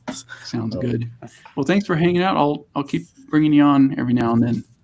Yeah, I'll definitely join in again. Okay, sounds good. Thanks, Adrian. Nice meeting all the rest of you guys, and I'll Yep, nice catch to meet y'all you too. later. Nice to meet you. Nice to meet you.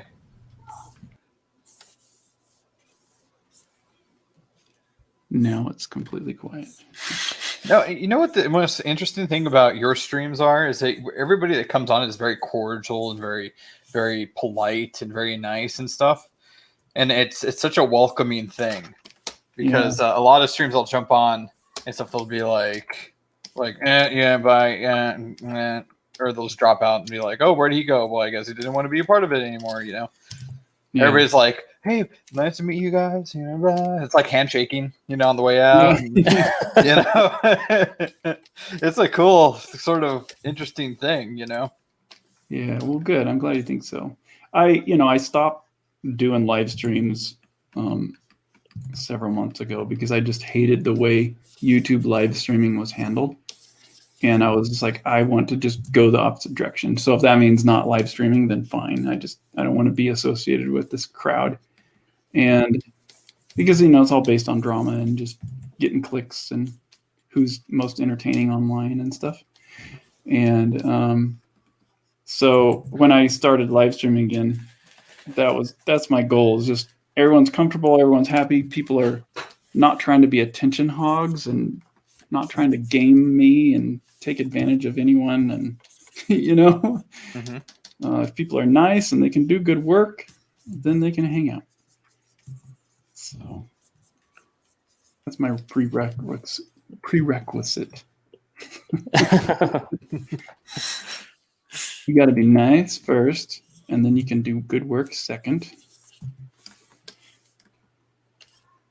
And I guess there's some people that don't qualify exactly, but I'll still let them on.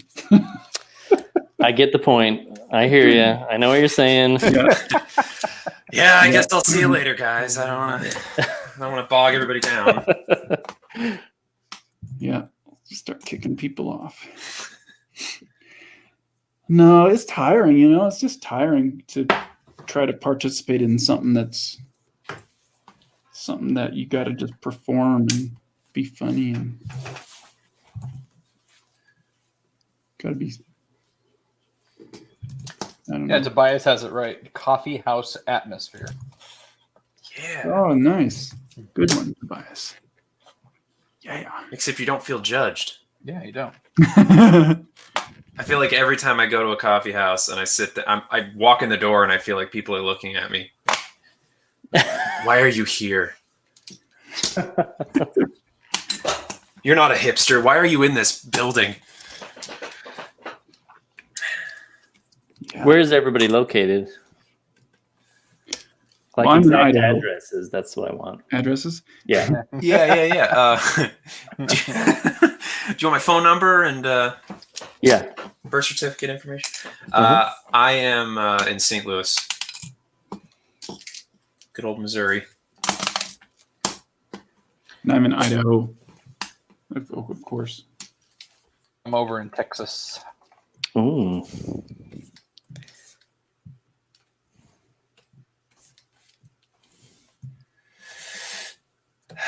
Wait, who said Missouri? Me. Oh, Fuzzy. Okay. Got it. Gateway to the racist states.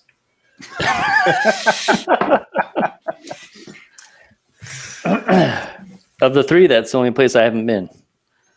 Never been to Missouri. I know I just made a scathing comment, but honestly, I love it here. St. Louis is great. I grew up in like Chicago area, and I was actually astonished that racism still existed. Like when I moved further south, I thought as like a kid, I don't know, the way they talk about it in history class, they made it sound like it was history. Like it doesn't exist anymore. That's not a thing. Mhm. Yeah. And then you meet your first racist person. You're like, oh, wow. That's, I didn't know. I didn't know that you were still around. Well, Yeah. and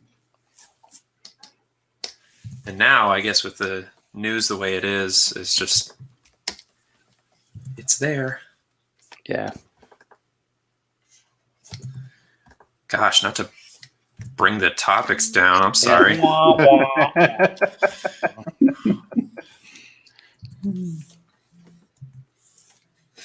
Note to self: racism is not funny. Mm.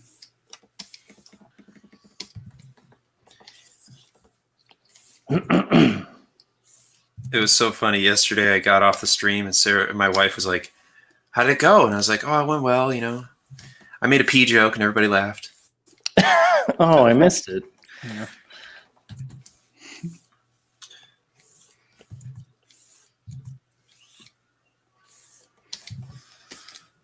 And just to rectify from yesterday, yes, I realized Gone with the Wind is different than Sound of Music.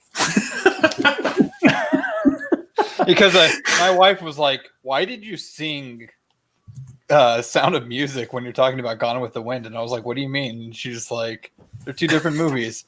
And I was like, it took me a hot minute to figure that out in my brain for it to click.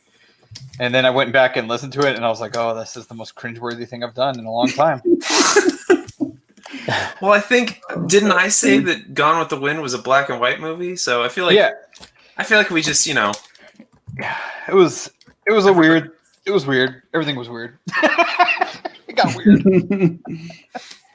everybody has their chance to be incredibly uncomfortable.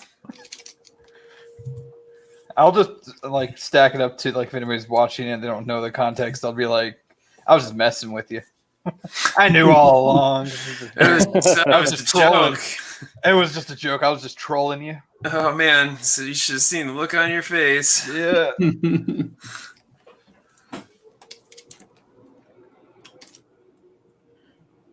Ugh.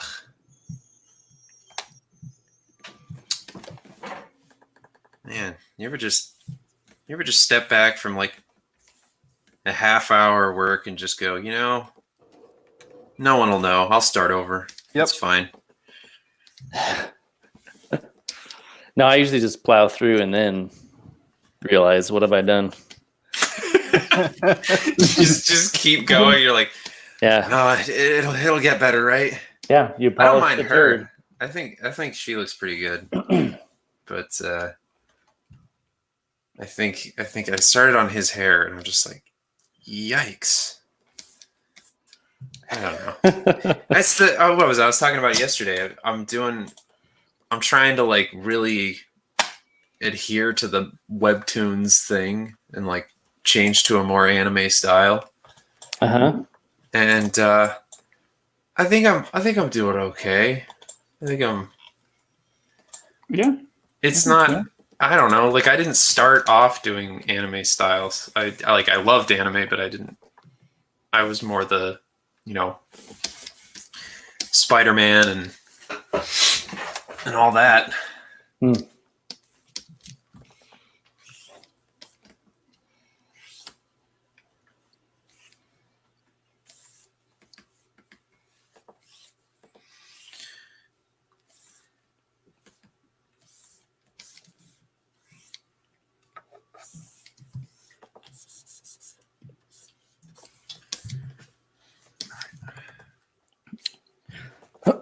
Fuzzy, how do you know Flopnar?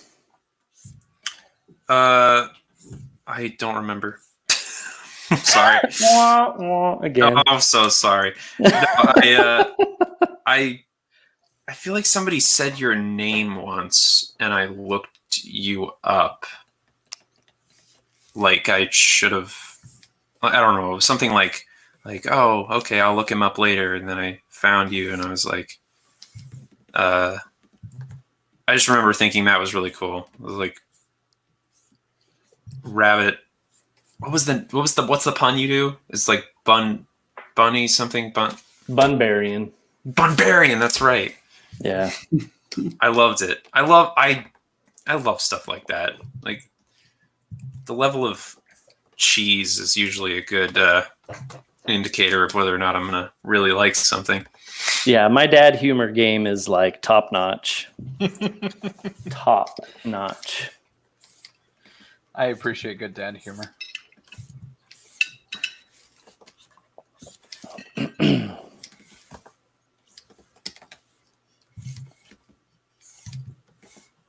How deep are we going on this stream when we have conversations? Can I like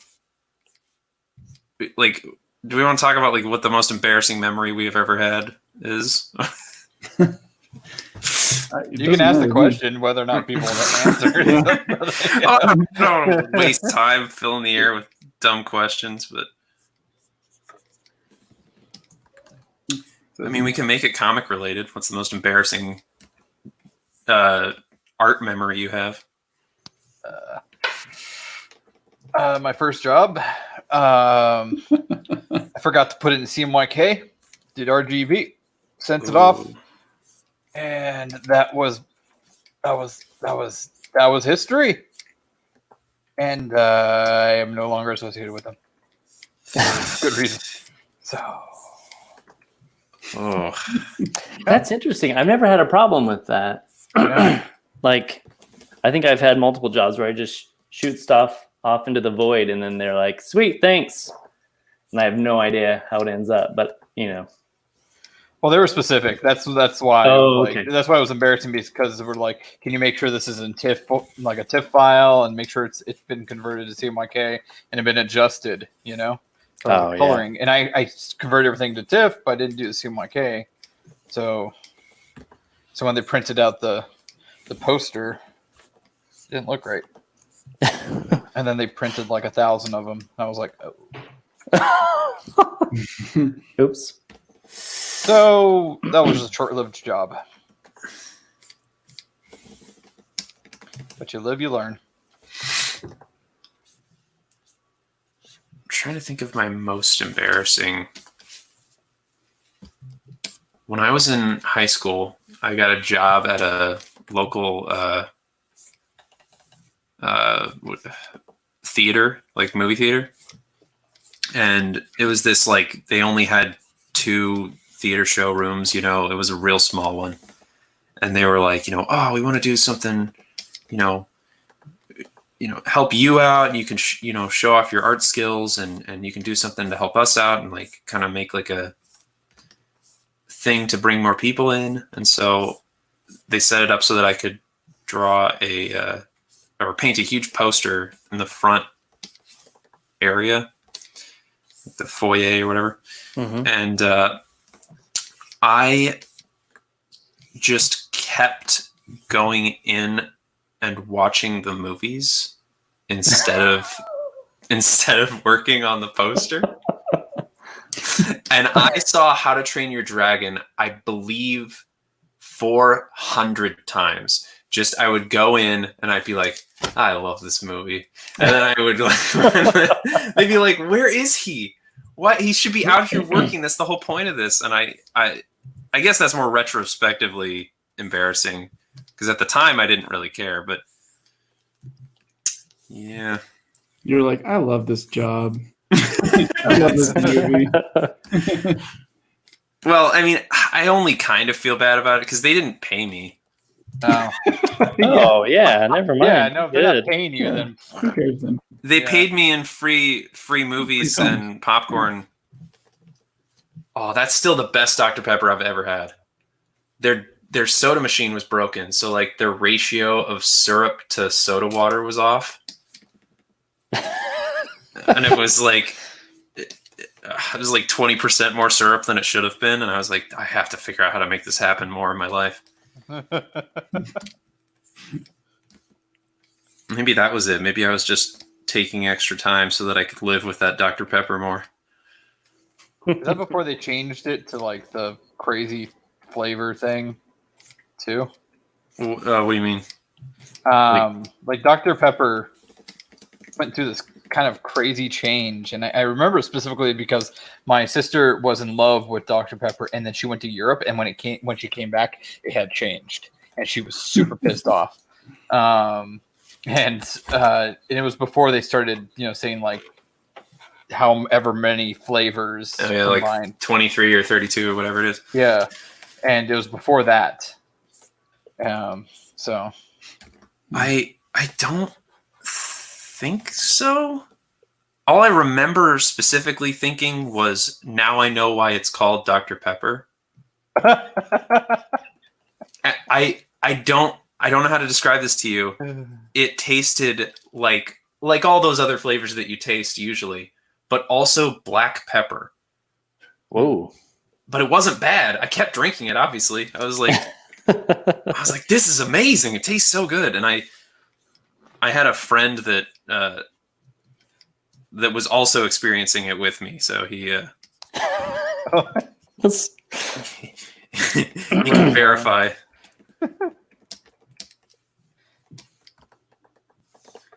For the record, one of the best paintings I've ever done.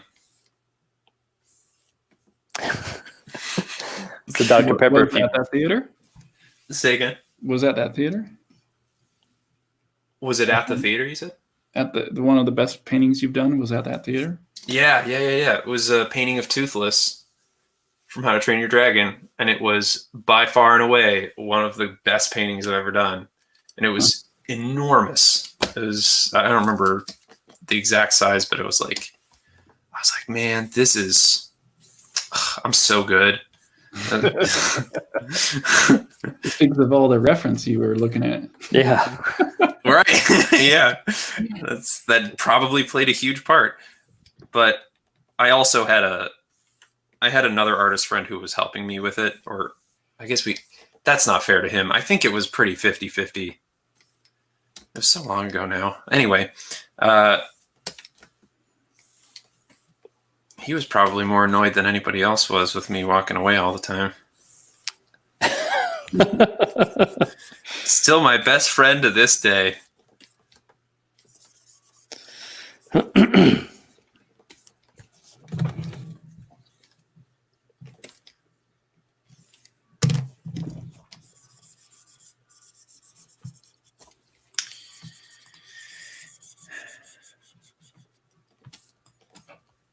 Do you guys have a lot of well, I guess you've all kind of had client work, right?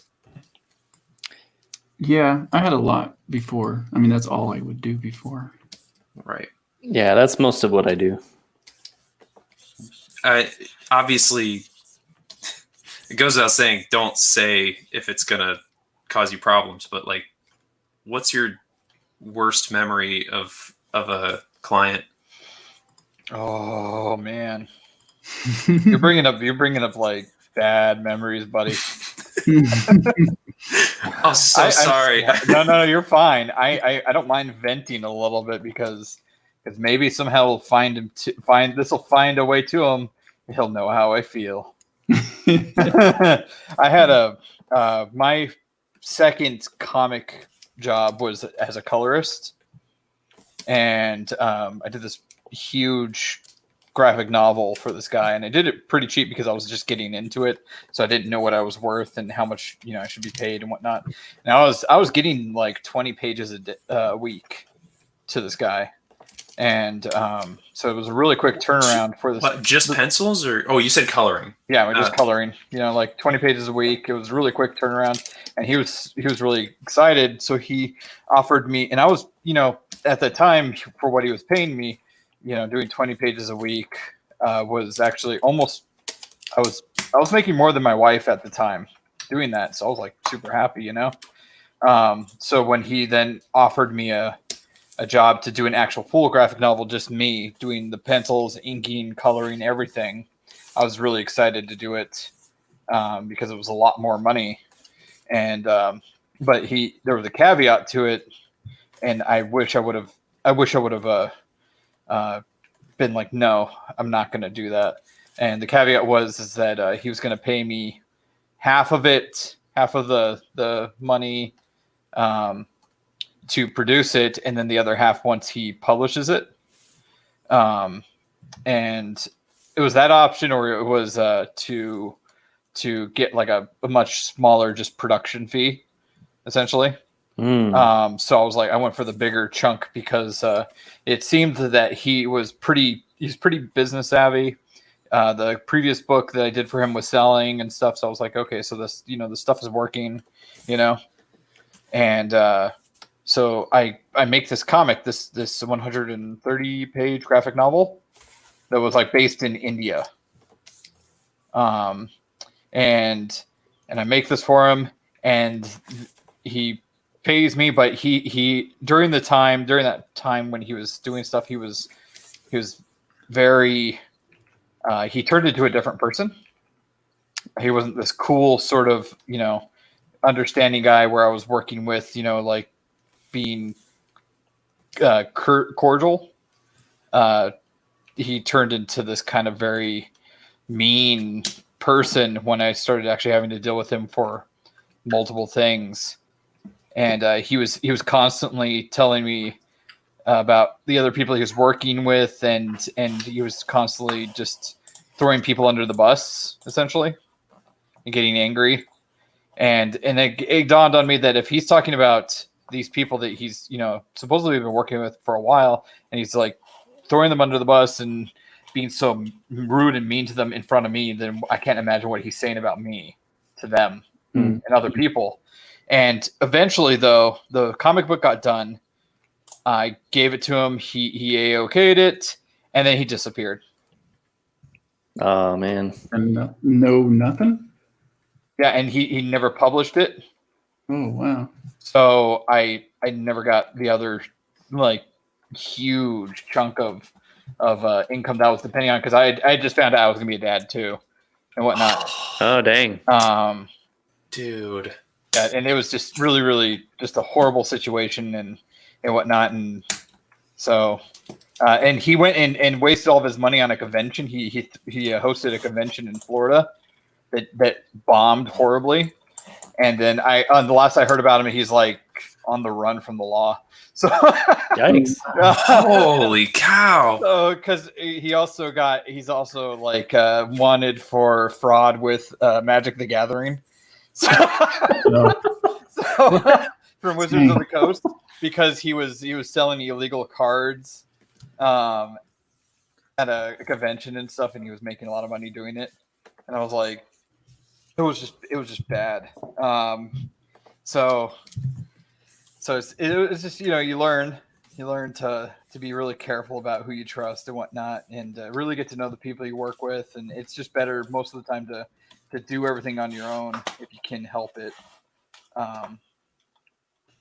So it was just one of those things. Crazy, man. Yeah, I actually stopped doing art and stuff for the first 3 years of my daughter's life because of that. Because I was just like, I mean, I don't blame you. Yeah. That's pretty disheartening. Yeah. Holy cow. Well, I got to bail. It's good to hang out. Oh, you're gonna leave on that sad note, man? Yeah, right? I guess that's my fault, but And my puppy just died. See y'all later. dude, what? Oh, that better not be true. No, that's a joke. All right. Thanks, Jason. Appreciate Broke it. my heart there, Yeah, man. what's going on, Kim? See ya. Have a good day. Yeah. See, now I don't feel nearly as bad. Yeah, I guess the making it a joke was uplifting somewhat. Oh man.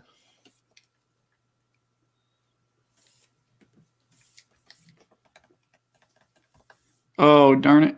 I didn't get this question in time. What program Kim is using? Did anyone see? It looked like Procreate. Procreate. Okay. I you know what? You know what I can do? Any excuse to stop doing a drawing that I don't like. Let's see. Bring Cam in here. See what it is. Oh yeah, Mia was asking how are you sharing your iPad Procreate? I missed all these questions. Dang it. Oh boy. Oh, is that? I can't tell. Zach, is that you using Krita? Yeah. Okay. Yeah, no, it's definitely Procreate. For sure. It's got the weird, like, drop fill thing.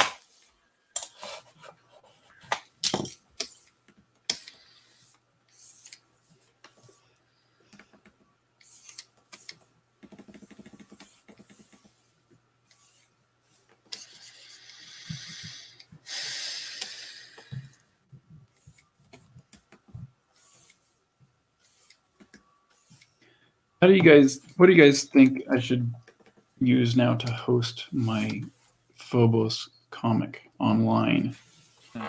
Specifically for patrons.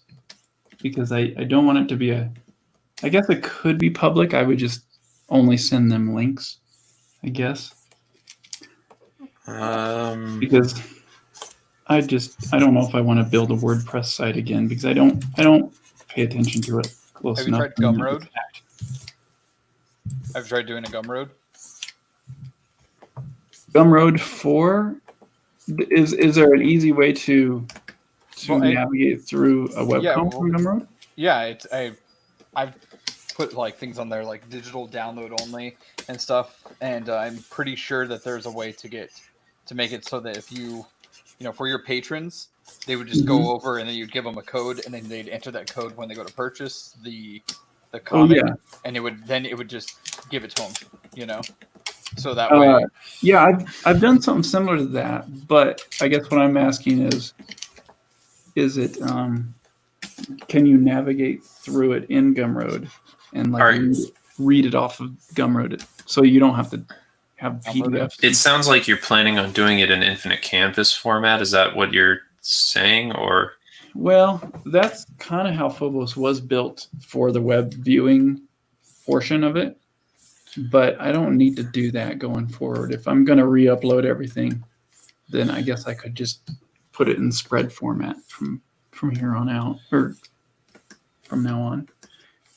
Yeah. If it's your patrons, they're already supporting you and they don't necessarily care about the format or the way that they're viewing it. So as long as the art and the story are good, right? So I guess, I don't know. I mean, you don't want to build a whole site, is what you said. Yeah. What It's if you I already built something, and then it's like it's all. Do you have your own site, right? You have your own Squarespace. Yeah, I do have something for Coffee Table Comics, so I was thinking of using that. I have a couple of my Infinite Canvas stuff up on my Squarespace, and it's pretty easily, you scroll through and you do them as, I don't know. I mean, the site does a pretty good job of making things look clean, Yeah. I guess. And the UI for most people is pretty good, but I don't know. I think that might be the easiest thing to set up quickly.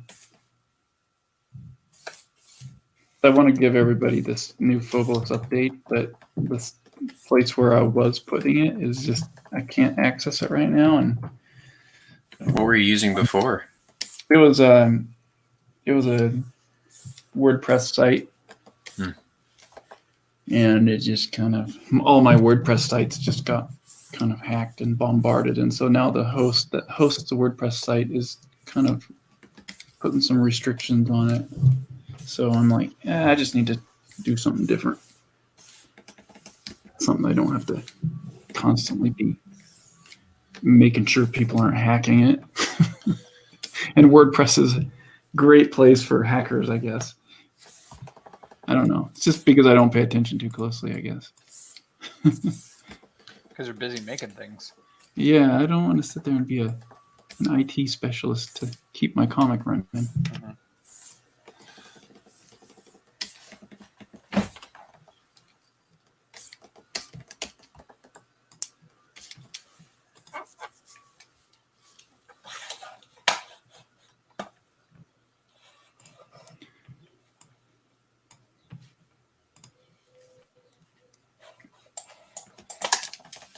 Hey, Jim O'Reilly, you want to come into the show? I can send you a link.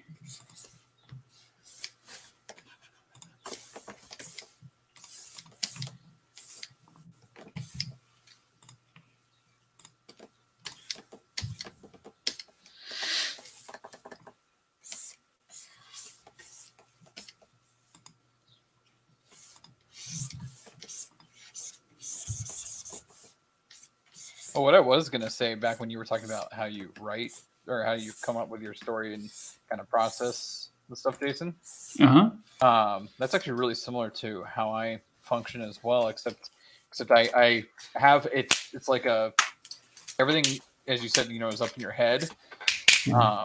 And then I go through the Doug TenNapel process of putting everything on postcards to see it. Because if I don't, then I can't.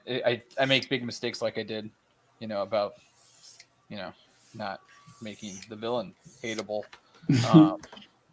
and Yeah. I just thought it was really interesting to hear you say that that's how you do it, because I was like, man, that's cool. I'm not the only one who did. I always thought that the way I thought about doing stories was really disorganized, and I'm Yeah. doing it wrong. But to hear you say that you do it very similar, and I'm like, oh, okay, so I'm not as out of my mind about doing it this way as I thought I was. Yeah. Yeah, I've always considered myself an artist first and a writer second, because I always got hired to do the art. Mhm. But it wasn't until years and years and years later that I started accepting the title author as well. Mhm. And it was a hard thing to kind of like say, yeah, I'm an author, I'm a writer. It wasn't until after Remind came out and people actually liked it that I was like, okay, I guess I am a writer. but I guess the thing I always did could embrace is just that I'm a storyteller. Just like sitting down and having a conversation with someone, you can tell a story. Anyone can tell a story in their own words about what happened to them or whatever. And writing and doing storyboards is storytelling. It's just visual. It's not. Maybe I'm not good at prose and grammar and all that stuff, but I can tell a story with pictures.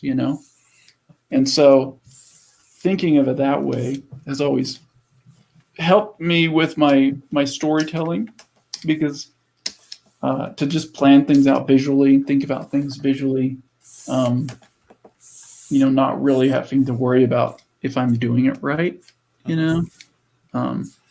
because I've told a lot of stories. I've storyboarded a lot of people's stories in the past for commercials and movies and whatever. So, and that's storytelling just as much as writing a novel. So anyway, kind of going off on that subject, but that always helped me, is just to think of myself in that way. And then it's kind of like, okay, the chaos that I'm creating is completely justifiable. Like, This is the way I tell story, guys. Is not the way that J.K. Rowling does it, or script writers suggest to do it, or even comic writers suggest doing it. But I know how to tell stories visually. So, Yep. I think it's a good mentality not to think that there is a right or one particular right way to do it. Like you were talking about the gatekeeping before. Like, if it does the job and you get this awesome product at the end, then I don't know that it matters how it got there. Yeah, that's exactly right. I mean, I totally agree with that way of approaching it. And maybe a really obscure way of doing it is the thing that's going to make you stand out and get a weird, different result that's going to be unique, your own unique take. That's why when like Matthew was on the stream the other day and he's using ballpoint pens. It's like, yeah, embrace it, because it's you, man. It's like you don't need to use fancy tools.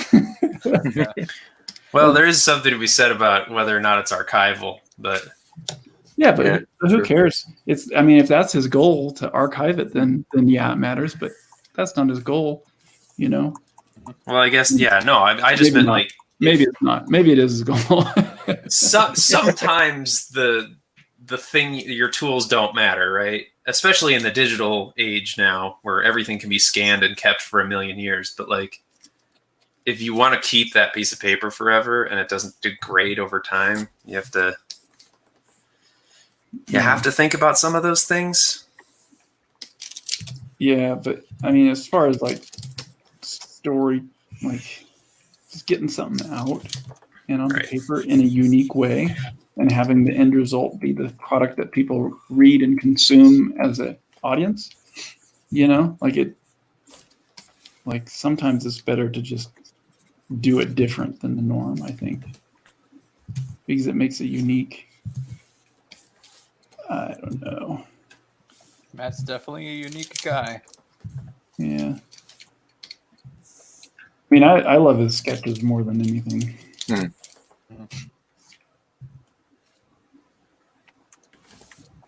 Had enough wall space, it'd be covered in his art.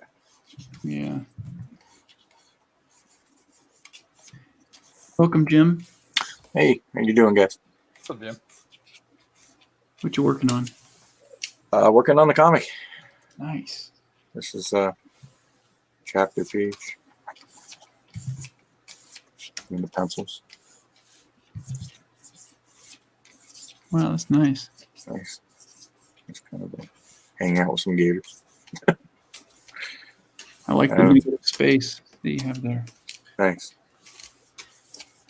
I've gotten so much done just watching the live streams. Oh, good. I'm like thumbnailed like 13 pages. Yeah, It's great. that's awesome. Yeah, I've gotten so much done too with doing these. It's kind of a motivator. I come in the morning and I have a list of like random things to do, and then I'm like, oh, I gotta announce at least when I'm gonna go live, and then I gotta really start focusing at that point because I'm like, I got only 30 minutes left before I go live. Ah. Yesterday, after I was on the stream, I was like, man, I feel like I got nothing done on the stream. And then afterward, I got more done than I have in like 3 days. And I was like, well, it worked in one way. I don't know. So are you getting stuff done today? Yeah, I feel like I'm getting stuff done. Okay, good. I guess I just wasn't proud of what I did yesterday. Yeah. Everybody has those days, though, right? No way, man. I'm proud of everything. Cool. Oh, boy. All right. Well, I'll see you guys later. It's clear I shouldn't be here. Mic drop. No, this page I've been working on, I've been kind of struggling with it because it's not quite coming out how I felt like the thumbnail was going. Do you all have that problem too, where it's like you draw something like like the thumbnail looks so energetic and awesome and everything, and then you try and blow it up and start adding like the detail and everything to it, and then you're like, wow, this composition doesn't work at all, and it doesn't look anything like the thumbnail, and Yeah. Yeah, you lose it in translation. yeah. I think mostly that just comes in when I try to like make things more realistic. I'm like, yeah, that's technically more right, but it's not better looking. Mhm. You know? Yeah. You lose the energy sometimes. Yeah. But with my thumbnails, I don't think anybody can make heads or tails of my chicken scratch. So it kind of works. That's how thumbnails should be, man. Only you can tell. Yeah. Otherwise, they're too detailed. I think people are being nice when I show them and they go, "Oh yeah, I know exactly what's going on there." Well, could you tell me? Because I forgot. Yeah, that's the worst when you do a thumbnail and then you put it down for a month and then you come back to it and go, okay, I'm going to start on this page. And then you're like, what? Wait, I know something was really neat on this, but I can't figure out what they're doing anymore. Or when clients demand that your thumbnails be really, really nice. You're like, they're just thumbnails. It's just an idea. Why don't I just do the whole thing for you right now? Exactly. Why thumbnail it at all? Mhm.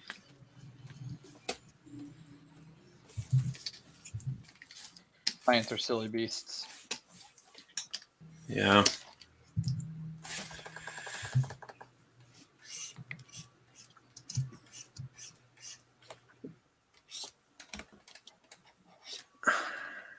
What was the coolest client you've had so far? Anybody? Yeah, like I want to get on more of a positive note, so I'm gonna. No, it's I'm good. It's a dwelling good on idea. What happened? Like, let's talk about something cool. I'm trying to think.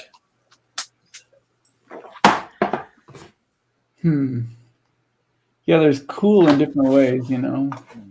How about your favorite client? Andy Zach, and I don't mind calling him out by name. He's cool.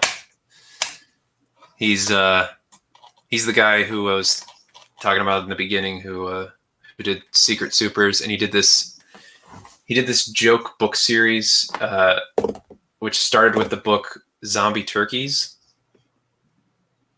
and he more or less was like, yeah, man, I don't really know anything about like the art thing or whatever. I kind of want to see what you do on your own, but here's the he just managed to say, give me exactly enough and not too much, you know? Mm-hmm. Like, and it got to do this weird, like, I don't know.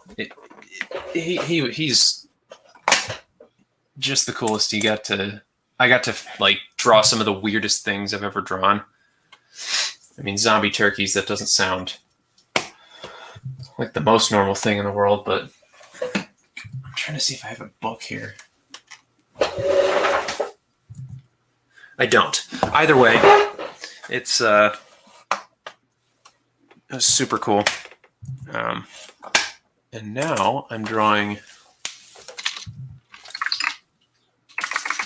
for him again for this Secret Supers thing, which is disabled superheroes who, you know, who have, I don't even know. It's like a middle school age book series. And I just feel like I get the most fun work from him. Like I don't have any of the annoying, you know, troubles that some clients can give, but also the work itself is fun. Not just the make the logo bigger clients. Yeah.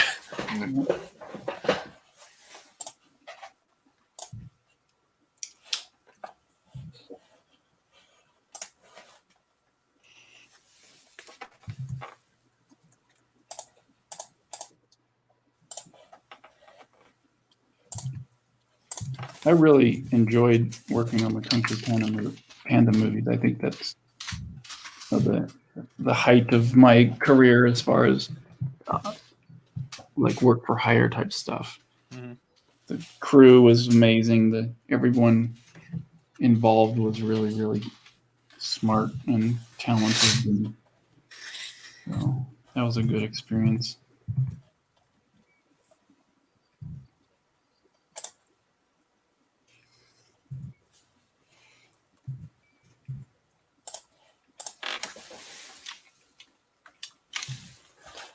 In the storyboarding world, when I used to do storyboarding, there are some really weird, strange directors. Like commercial directors are some of the weirdest, I think, because they make a gob of money in a short period of time just directing these little commercials. And some of them are just really like rock stars, and they live like rock stars. It's really strange. It is an odd... I mean, I'm sorry. All I'm thinking of is like a dude who like is like sitting in his $1 million mansion or whatever, and he's like, next to the pool, and it's just like, yeah, I did a Doritos commercial. Well, I mean, the guy that was on John Lindauer, he was a commercial director, and yeah, you just make, you know. You would have a reel, and then you'd be represented by a company, and then eventually you'd just land a job, and it's like, here's $1 million to make a commercial. And I don't know what his cut was, but it was director's fees were a lot, and they would just be like, everything would be thrown, all the money and speed would be thrown at getting commercials done. Then, and sometimes the budgets were massive, and sometimes the directors were. A lot of times the directors were just so into themselves. John was never like that. That's why we were friends. But there was a lot of directors that just, man, they just kind of controlled the orbit around them to a T. And it was very strange. It's a strange world. And then everyone who sees that wants to be a commercial director because they're like, wow, there's so much power. You know, so much money and power for these little stupid commercials. At least it seems like it. It's an interesting insight that I never would have even thought about. You see commercials all the time. Yeah. You just you see so many every day that it just doesn't even faze you. Yeah. Think about like all the production and everything and whatnot that goes into it, and Yeah. people behind And it.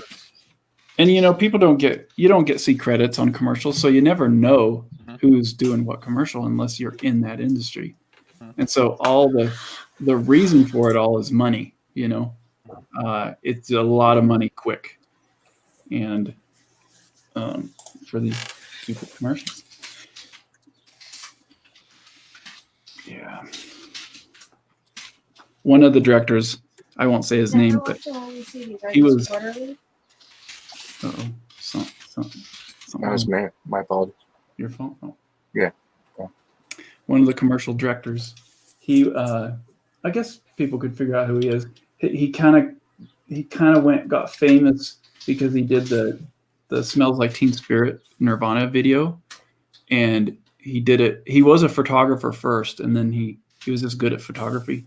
He did that commercial, and then he just blew up, and he became kind of one of the top, top directors for like these big budget commercials. But the guy was he lived like a rock star because he thought he was, and he would just curse everybody out for everything in his studio. Like, where's a bleeping paper clip?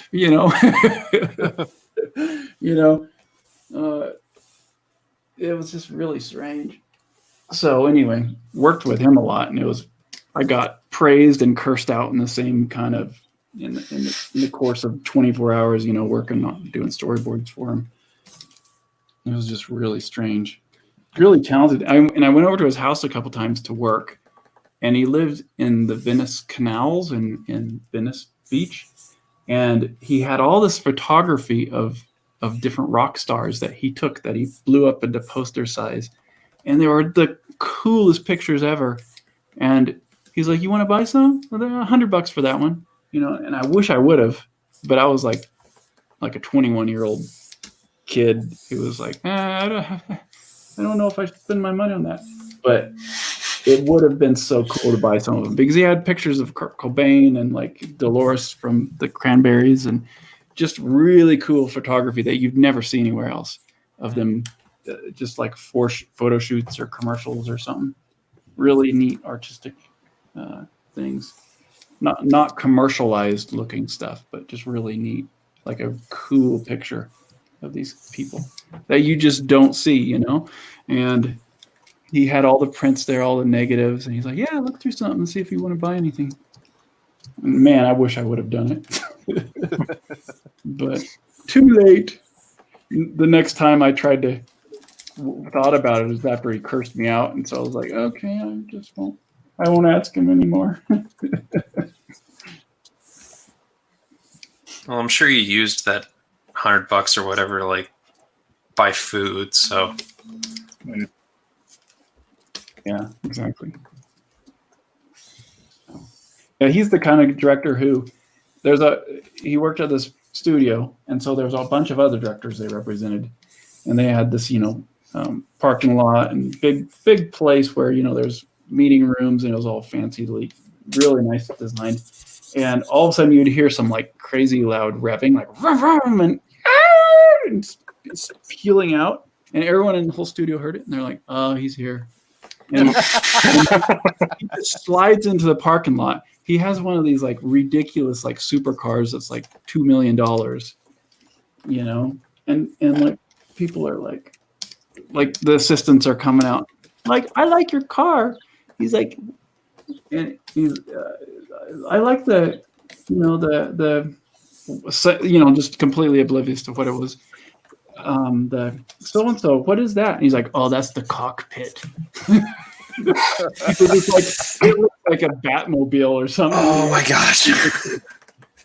And, anyway, stupid stories, but just really weird, completely different kind of world with commercial directors. Like when they're that caliber. There's a lot of them that don't act like that, of course.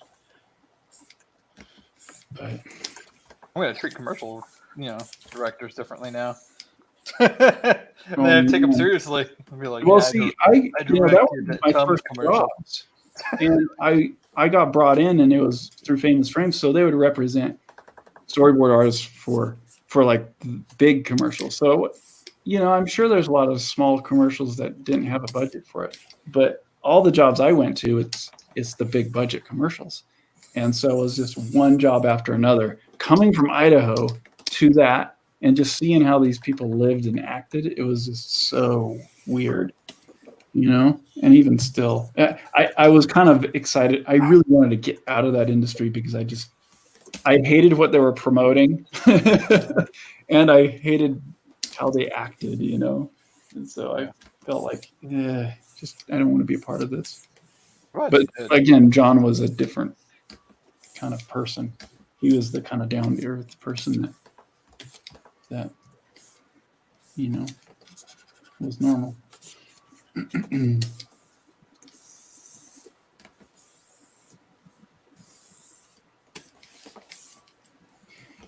But he still had the crazy stories that he would laugh at him for how stupid they were. Well, I mean, he gave a great example of that. Yeah. Freaking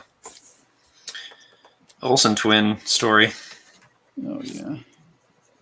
And every time I talk to him, it's just like another ridiculous story, or 5 ridiculous stories, Yeah,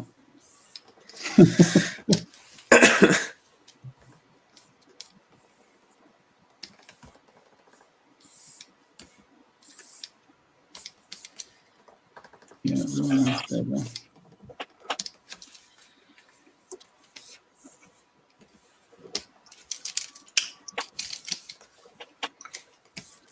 Jason, I want to harass you about Webtoons a little bit.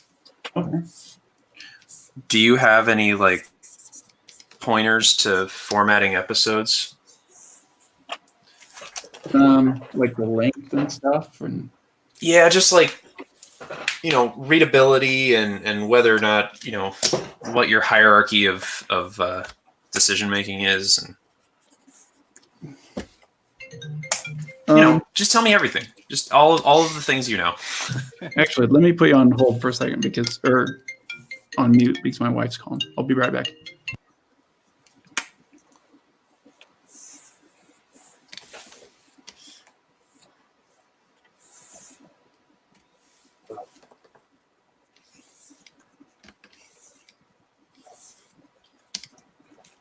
So what's your comic, Jim?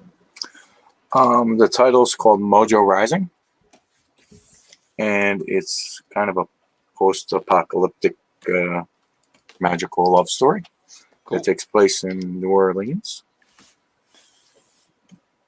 And I'm doing the origin story for the book.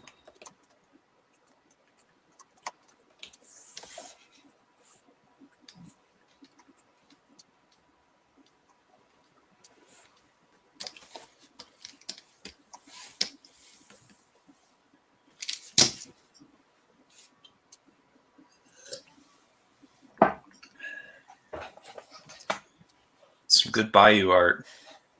Thank you.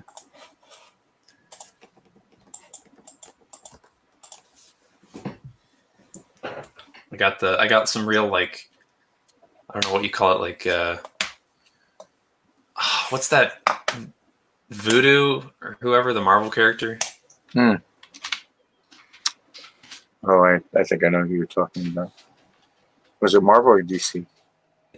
I think it's Marvel. I'm gonna go ahead and Marvel. Okay. Yeah, he's Marvel. Voodoo, is it Dr. Voodoo or whatever he is? Yeah. And he's got that he's got that vibe. Whatever, I'm looking at your art, it feels like a sort of mix of Dr. Voodoo and Swamp Thing, It's a very iconic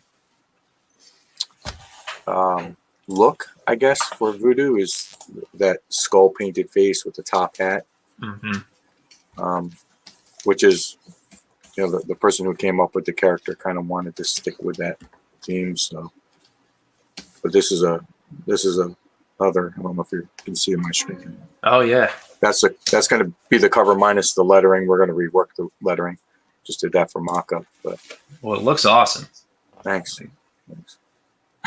Sorry, guys. Looks like that now, but looks like these are the roughs. So if you can tell what's going on here. Oh yeah, I can feel it. I can feel it. Oh, see, that's good composition though. Like even if I couldn't tell what the heck was going on, I can still see the like, you know, the flow and the shape cohesion Right. and everything, and you're like, yeah.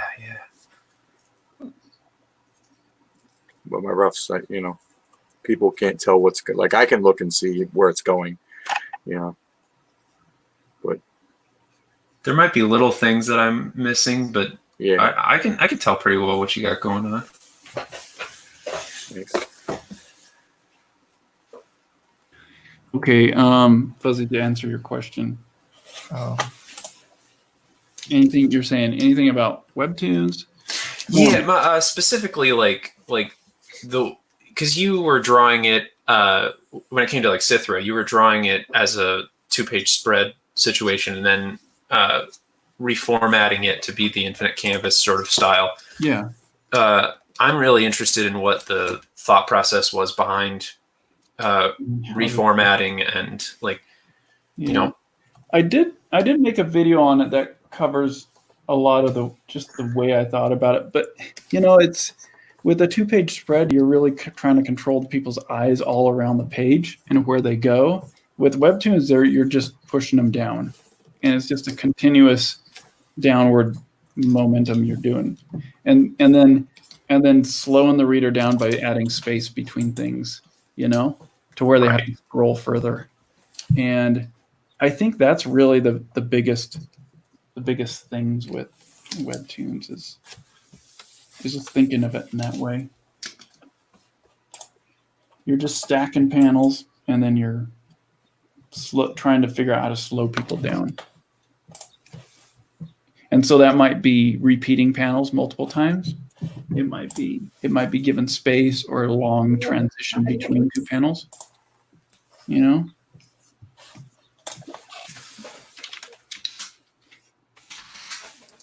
Does that make sense? Yes. Oh. And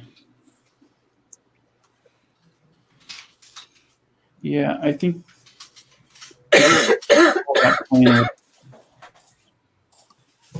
yeah, it's just trying to control how fast people scroll. Because the more back and forth, like diagonal you go on webtoons, the more it breaks that. So I don't think you need to try to break any traditions and try to do it in a new way with webtoons, because it's already kind of a new way. That's the scrolling way. And so I think just, you know, So clarity above like, yeah, stick with what they do best, you know, which is that scrolling thing, and don't try to reinvent it is kind of what I would suggest. I've heard people say, I'm going to try to make people like turn their screens upside down and do all kinds of things because it's a new medium. And I'm like, no. You know, people have been using the internet for a long time now, and they know how to scroll. So let's not take them out of the comic experience.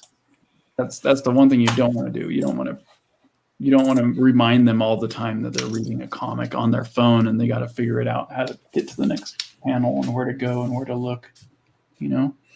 So right. That's what I think anyway. I think that sounds really smart.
Man.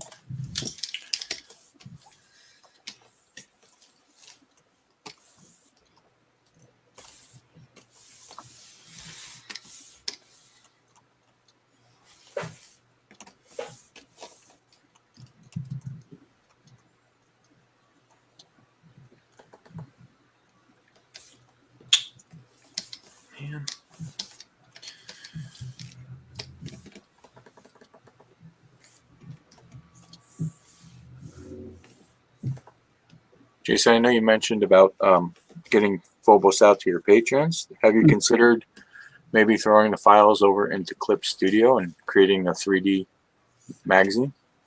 And you can just send the link.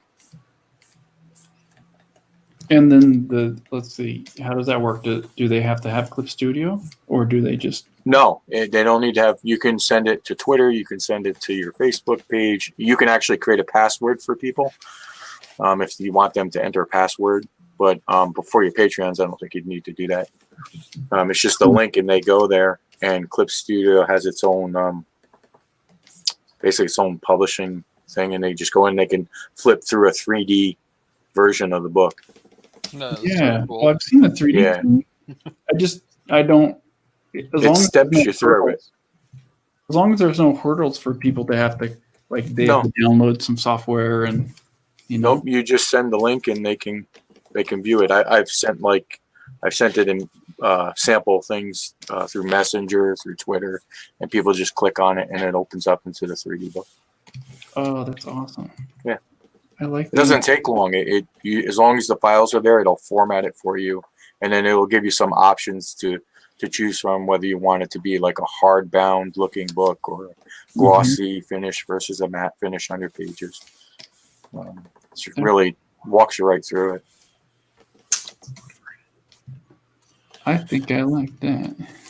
Well, my biggest hurdle now is just putting in the time to pull all the pages Yeah, back that's into a system, and right.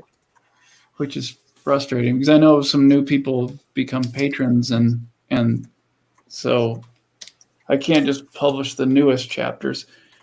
Right. And it's so many pages. Yeah, that's what I thought would be the hurdle. And you did it in Photoshop, correct? Yeah. Yeah, that's probably would be the Yeah. hurdle. That's a good idea, though. I might just give this newest update to patrons as a PDF or something, just to kind of get it to people, and then try to figure out where to go after that. But I do like that idea. That's nice. It's a good feature to like preview your pages in a book format, Mhm. you know, to see how it'll look, kind of give you a feel. Yeah. And they have a couple different options in terms of size. So, yeah, I don't know what dimensions you work in normally, but it may work out for you. Is that Yeah. option only in the Pro version, or is it in the other one too? I have an EX, so Okay. it's in the EX version. Okay, cool. It's in the marketplace area. It's under Clip Studio Share, Okay. and it'll just step you right through the whole creation of it.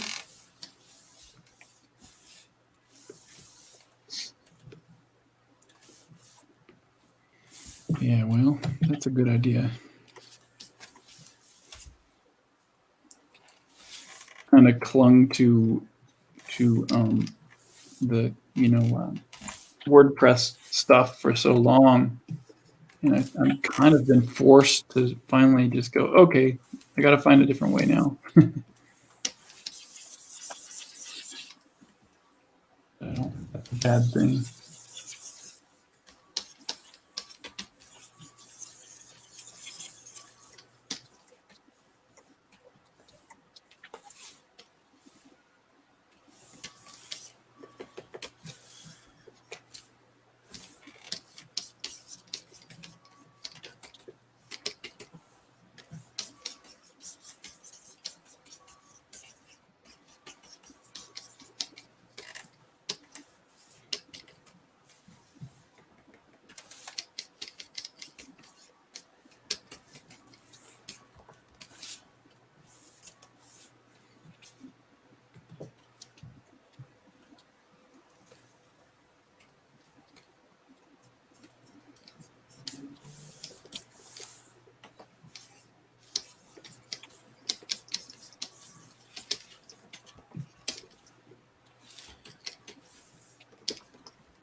What kind of music do you guys like?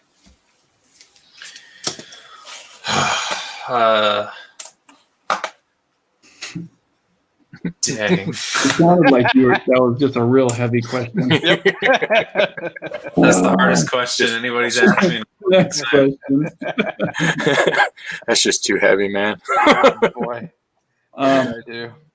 I'm eclectic. I'll listen if I like it. I listen to it. You know, I like Pearl Jam is one of my favorite like '90s bands. yeah, I can You know, always go back to '90s music, Yeah, grunge. but That's the one I always go back to eventually. I could just as easily listen to Billy Joel. You know, if I like the song. You know. I love Pearl Jam too. Yeah.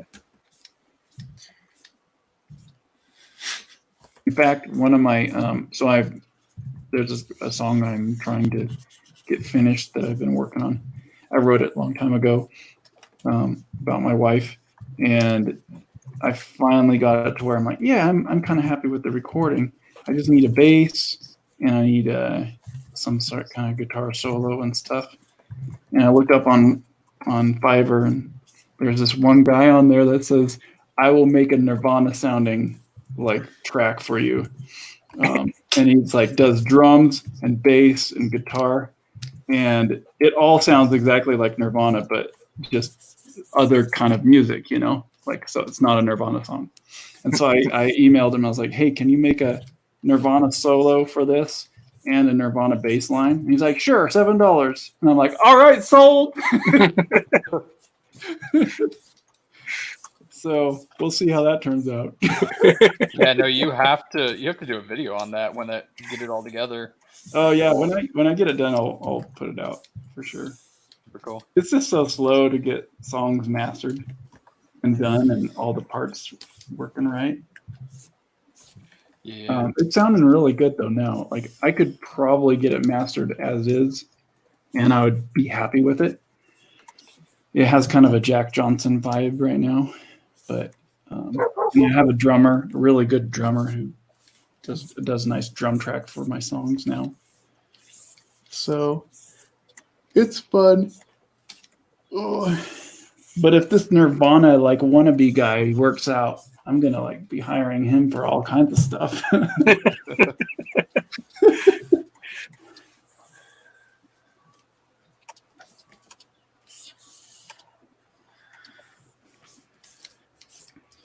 I feel like the only way I can truly answer this question is with a long, long list. I thought you were going to say with a song and just start busting out like. For that. Hold on. I'm all excited right there. I feel like the only way I can really answer this question is through song.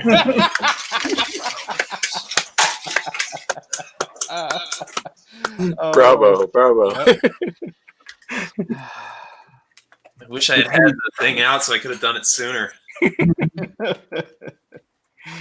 What kind of music do I listen to? Only my music. It's all me all the time. You know, mainly spoons and African yelling. Get a dirigible. Did- Not dirigible. Dirigible. What is it called? What's it called? No, dirigible. I like that. Oh, Yeah. dang it. Gone with the Wind and dirigibles. That's what everyone's going to remember me for. Dirigible. I've never seen anyone play like a Zeppelin, but I'm sure it would work out, right? It can be done. It can be done. That's the alternate version. There's the lead dirigible.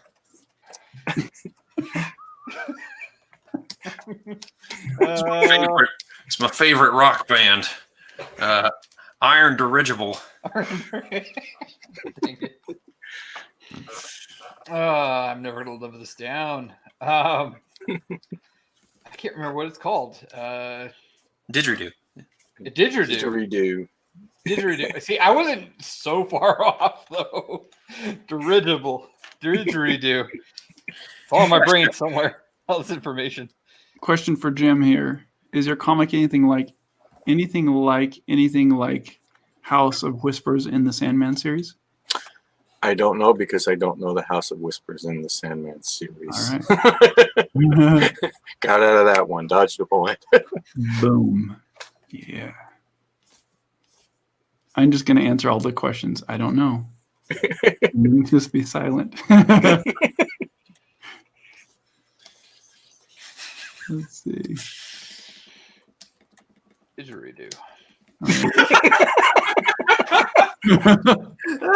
Back to the topic. Oh my I gosh. gotta make sure I can grain into my brain. That's how you say that. I'm gonna be at the computer at 3 a.m. and I'm just gonna sit there to myself going, didgeridoo. Didgeridoo? Dirigible. Oh boy. There's always that one guy, and I happen to be him. All right. I'm gonna run the list. I want to answer this question. I really do. Okay, yeah.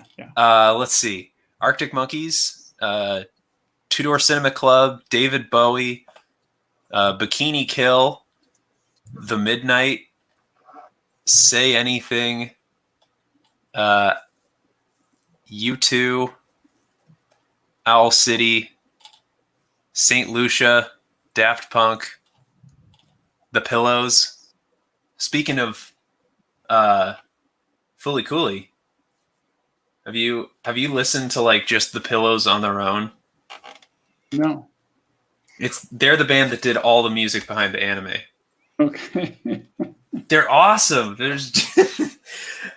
They're crazy good. Like it's that grunge sort of I don't know, like it makes you want to punch stuff.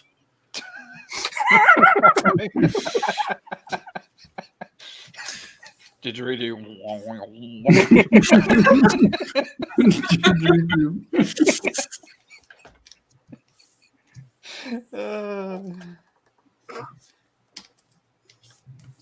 I need to add a didgeridoo to my avatar now.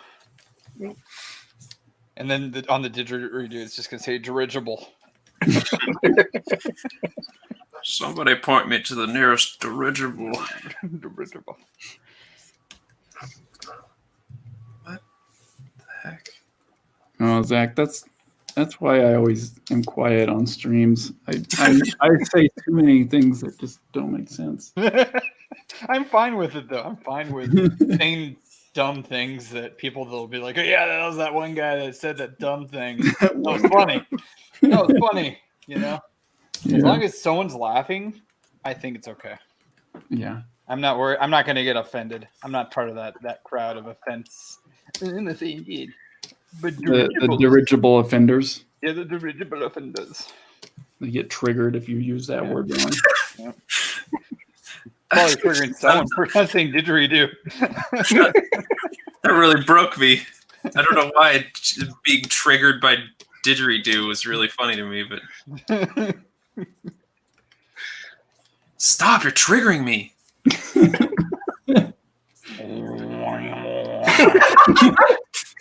Much better.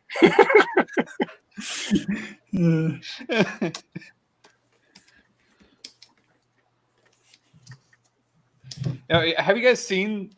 This is a little off topic, but it's still music.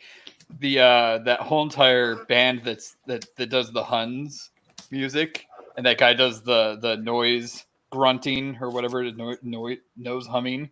What? What?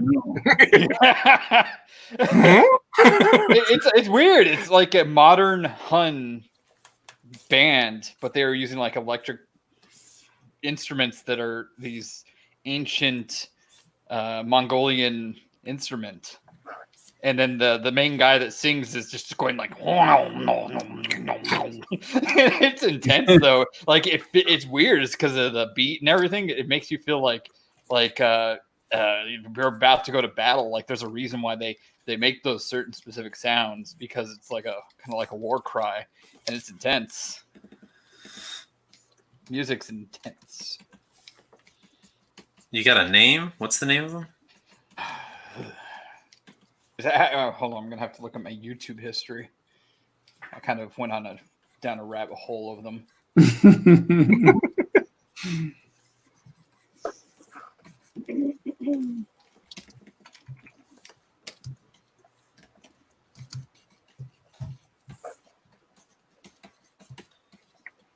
They're called The Who. I'm not even I'm sorry. I assume it's HU or something, right? Yeah, like HU, it's not, yeah. Okay. Yeah, it's epic though. The HU. It's just like continuing the joke that you can't keep two things separate. You're like, I don't know. I feel like it's The Who. You know, you like describe some completely different band. Yeah, no, it's really weird. Is they have this one video of them, and they drive up on the plains of when you think of Mongolia and stuff like that, those plains of desolate kind of, not, I wouldn't even say dirt, it's like weed grass or something. And they're driving on their Harleys out in the middle of nowhere. And then they start playing these like ancient instruments that are electric, and they're all wearing leather and they look all brutal and stuff. And then you just hear them and it sounds brutal. And then you hear the guy sing, and then you just can't help but not pretend not to breathe in that way, like where you're holding your nose. Their music video is in like letterbox format. Mm-hmm. It's like 30 feet long and 2 inches tall. And the one of the first comments is, "What band do you listen to?" The Who. I love The Who. No, The Who. Yep.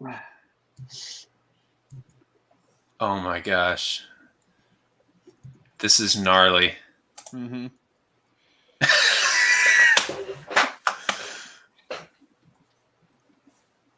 Did you start singing? Is that what that was? This is...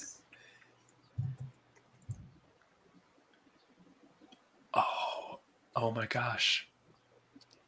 This is ridiculous. Did they just get a new groupie? I mean, maybe. I don't know. This certainly stands above a lot of not great music that's out there right now. So, And it's weird. It has like this momentum to it. When you listen to it, you're just like, you get kind of drawn in, and you just start like bobbing your head and you get into it, And then it's over, and then you don't like, you're kind of like just like, why did I listen to that? And then the next one plays, and then you remember why.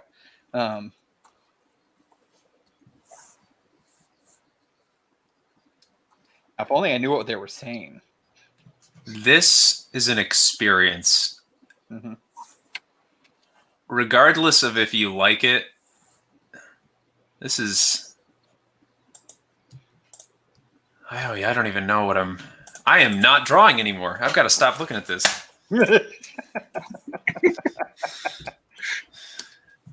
Sorry. Well, I mean, I'd say I'm not mad, but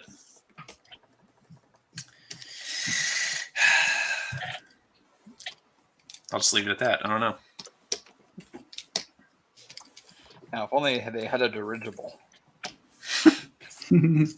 I thought that's how you found that band, was looking up what that was.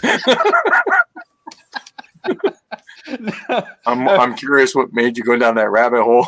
Well, no, actually, the rabbit hole of finding them was I listened to a lot of really heavy metal. Okay. And so, when you put in whatever YouTube and then it does the playlist, eventually it goes somewhere weird.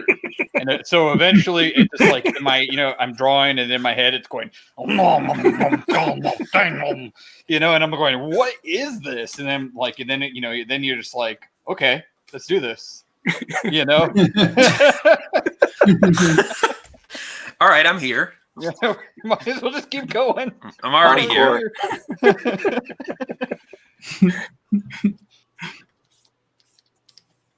Yeah. YouTube.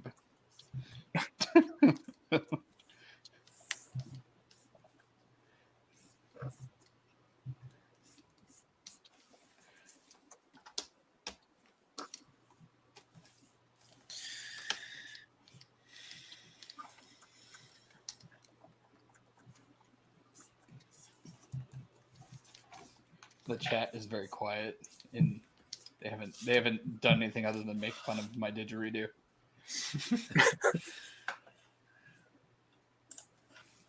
Hey, Gene. Thanks for checking it out. My aunt. Charlie's aunt.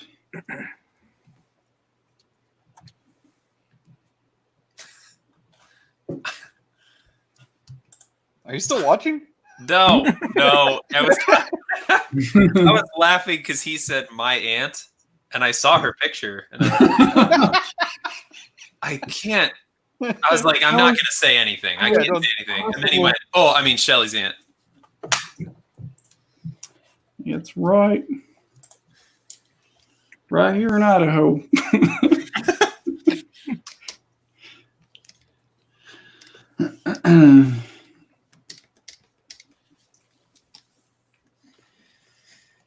She's watching from the Caribbean. That's cool. That is awesome. Cool.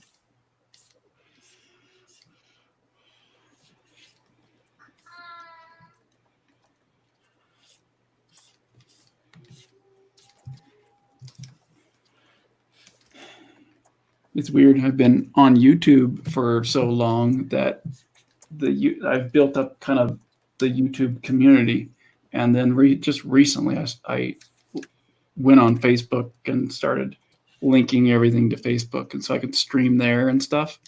And it's all like suddenly it's all family and family friends and old friends that are just now seeing stuff, that I'm working on, and so everyone's commenting.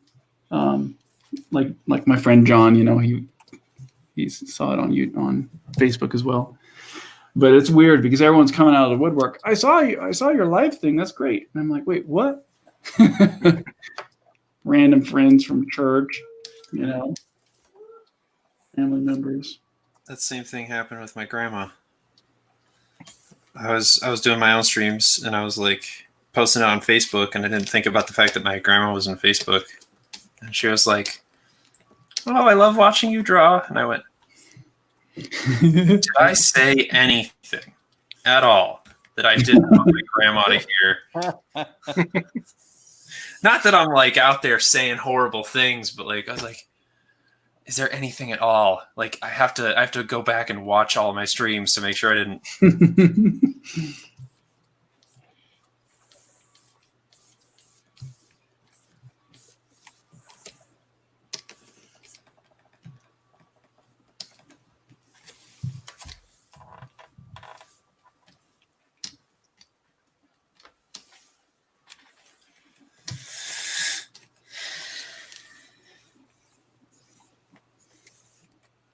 So how's your Webtoons votes going? Are people voting? It's not. I mean, it's not really like a vote thing. It's more like, well, I guess you get ratings, so I guess that's not totally true. But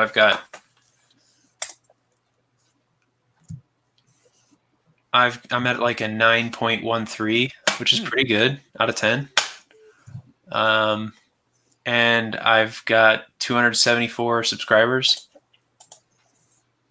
So, it's hard to tell. It's so hard to tell with that. Because I mean, maybe you can speak to this more, but like, I don't know what the line is that editors are looking for. Yeah. In terms of like, they were a little clearer this time, and like when they were describing what what they were judging on, like 30%. What the heck was it? It's like it was like 30% or something. Is we take into account how many people are like your stuff and how much of an audience engagement you have.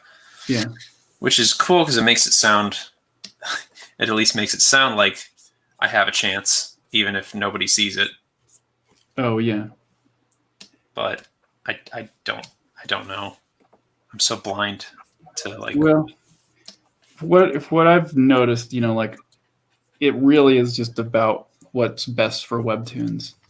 In my past experience, and they're a publisher, so if it makes if it pleases, it's all about webtoons. Someone there has to love it and think it's going to work really well on the platform. I think that's just that dwarfs everything. And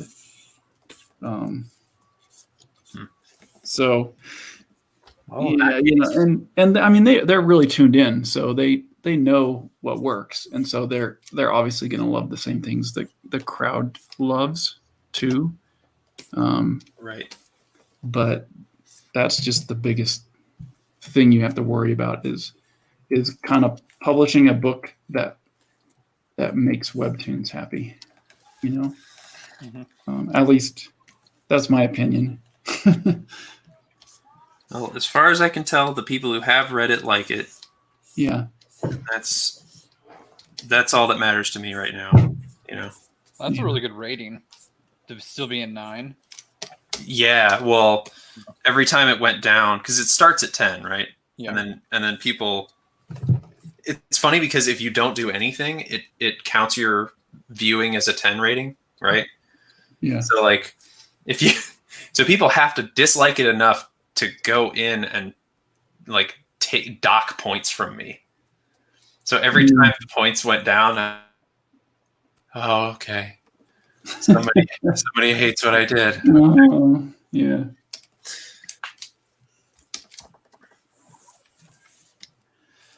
Yeah, the fan interaction was really difficult for me to I don't know, get over, I guess, with webtoons, because before that I would publish on my website, and so people would come there, and then the only people that would respond are people who like it, kind of, and are following it. But webtoons is kind of like a social media platform, and so people can just stumble onto things, and they're just really vocal about, as if the artist isn't paying attention to what they're saying. Just like YouTube videos and stuff. Like no one. I mean, well, maybe not on YouTube, but did you hear a lot of hate?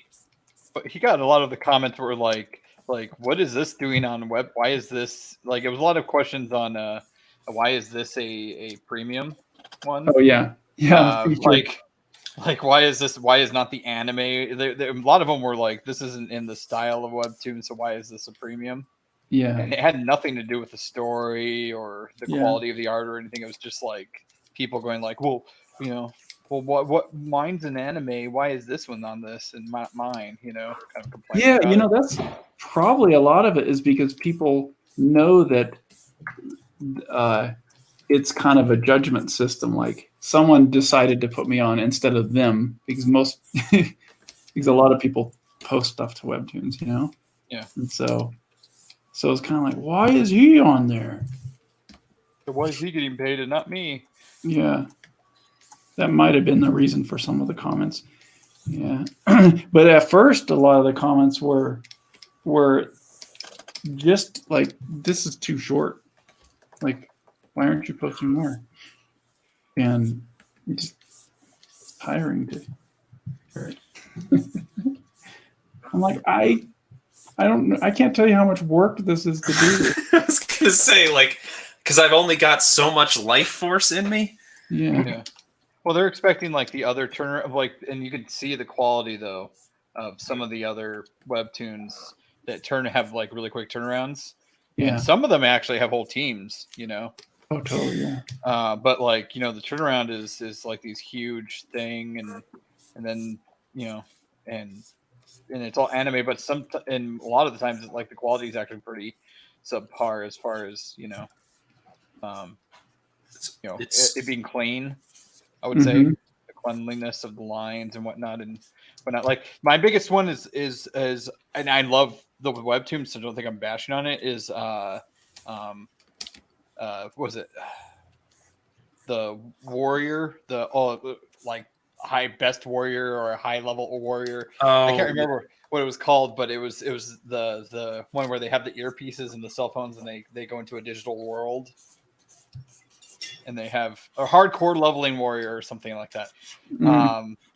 But like it was very scratchy and it looked like he literally went from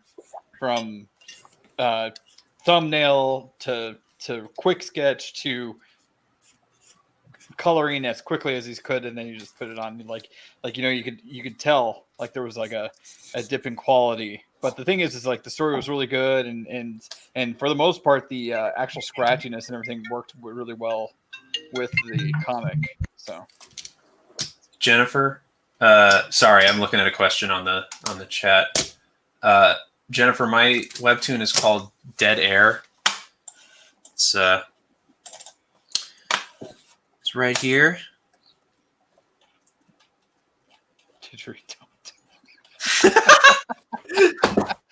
Oh man! Nice one, Alan. Don't. Just threw me under the bus. I feel like I scrolled through this 1,000 times. Yeah, so Dead Air, check it out. Like it, subscribe, share it with your friends.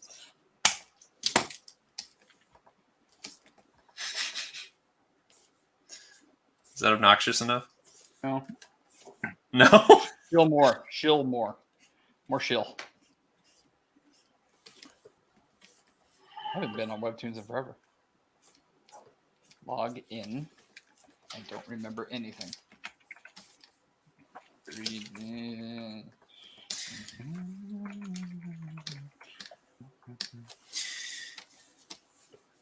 Sorry, I had to do that to you. What? I had to switch the view. As soon as I walked away, you started promoting your stuff. I was just messing with you. Well, all right. I'm just joking. Hey, Cam, welcome back. Hey, yeah. We buried the puppy, and I couldn't stay away. Come on, dude. We're back. Oh man. Oh. Oh. Freaking killing me, dog. Why you gotta do that? Oh.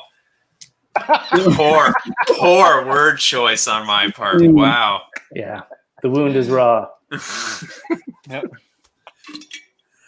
Oh my god, I can't believe I just said that.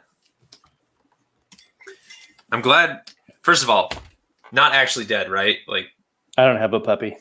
okay, thank God. Not anymore. Yeah, exactly. Why would you assume that I was lying? Not lying, just trying to hurt me. I don't know. Yeah. There we go. Well, I'm gonna have to go pretty soon. My wife's coming over, and we're gonna go to lunch. Or go find some lunch and then bring it back. So when she gets here, I'll shut down the stream. Just so you know. It's all right. You're not gonna let us say hi? No. Fine. No, I don't know if she'll be able to come up. I have to unlock the door for her because this building's like sectioned off, you know. Yeah, if she comes up, I know she's gonna want to say hi though. I'm sorry. What again? One more time. What was your webcomic? I finally logged in. Dead Air. Dead air. Wow, dude, you got such a nice, clean style, man. Thank you. Subscribe. Yeah, it really is. And this is your anime one you're doing right now? Yeah, so I'm doing another one for romance, and I felt like I wouldn't stand a chance in that category if I didn't change to anime. Yeah. No, you're 100% correct on that. And I'm not necessarily. Oh, that looks terrible. I'm not necessarily trying to like win that one. I'm just trying to do something that shows an editor that I can do that. Mm-hmm. You know what I mean? Like I'm seeing this less as a contest for money and more as a contest for getting a job. Like I want them to look at my stuff and go like, okay, maybe this isn't exactly what we're looking for, but clearly he can change things, you know? Yeah. So You have a Twitter? I've got a Twitter and an Instagram and a Facebook and a YouTube Is and it also fuzzy? Is it fuzzy? all Fuzzy Comics with 3 Z's. Okay, it was 3 Z's. Fuzzy Comics.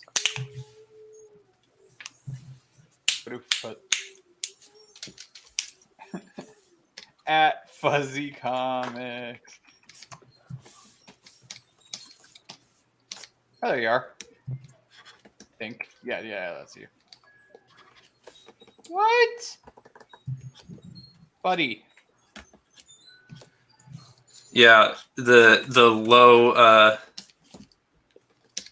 low follower count. Is that what you're commenting on? Yeah. Uh-huh. What are you doing? Where are you? What? What am I doing wrong? Well, if I knew. No, not wrong. What are you? I was going to ask what you're doing tomorrow. Let's see. Where are you? What's your time zone? I'm Missouri, St. Louis, Missouri, so I have no idea. Whatever that time zone is. Right? It's 3:48 here, if that answers your question. Oh, you're in the exact same time zone as me. Cool. What are you doing tomorrow at 9:00 AM? PM? PM? Whatever you want me to be doing, man. There's a drawing stream. Mm-hmm. And it's really cool. Actually tomorrow is the pro edition, right, Jason? I don't know. Yeah, tomorrow's Wednesday, so it's the pro edition. And I didn't know there was a different kind. yeah, there's a ultimate. They call it the ultimate edition. It used to be the fan edition until they mutinied and became the ultimate edition. Okay. And if you go on the ultimate edition, and you have 2 hours to basically do a sketch based on the theme, and this week is Lord of the Rings, and then people vote, and then if you're chosen, you get to go to the pro edition, and it's just a really great way for smaller people that are trying to get a following to have great talent. And I'm looking at your stuff, and I'm like, what the crap? You deserve to have so much more people following you than this. This is criminal. I couldn't agree more. How long have you been making comics, Fuzzy, and putting it online? Like outright trying to. Okay, so is a learning curve, right? If you're not like smart on SEO and all that, then you're just shooting yourself in the foot every day that you don't understand it. But I was I've been making comics and putting it up online since 2010. Okay. Is that right? Yeah, maybe even earlier, maybe 2009. So back when I was in high school, and I was putting stuff up every month or so, and I was super slow. But yeah, lately I've been really gunning it, running and gunning with the daily posts, trying to get people vaguely interested. And my wife runs my social media. Nice. Because she's smarter than me. That's always nice to get married to someone that's smarter than you. Mm-hmm. Dude, and she's better artist than me. Oh no! Like, I want to. I don't think she'll mind. Just for the sake of it, I want to show you her painting that she's working on right now. Hold on a second. Okay. Is it on your computer? Oh.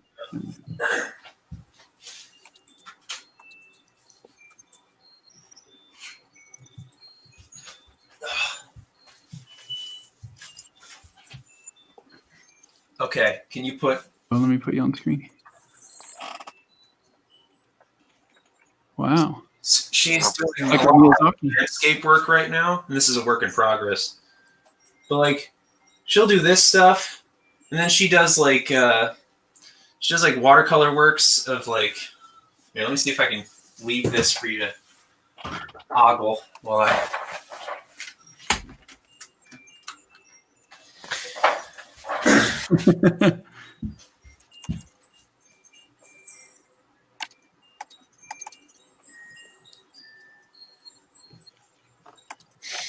That's a huge canvas.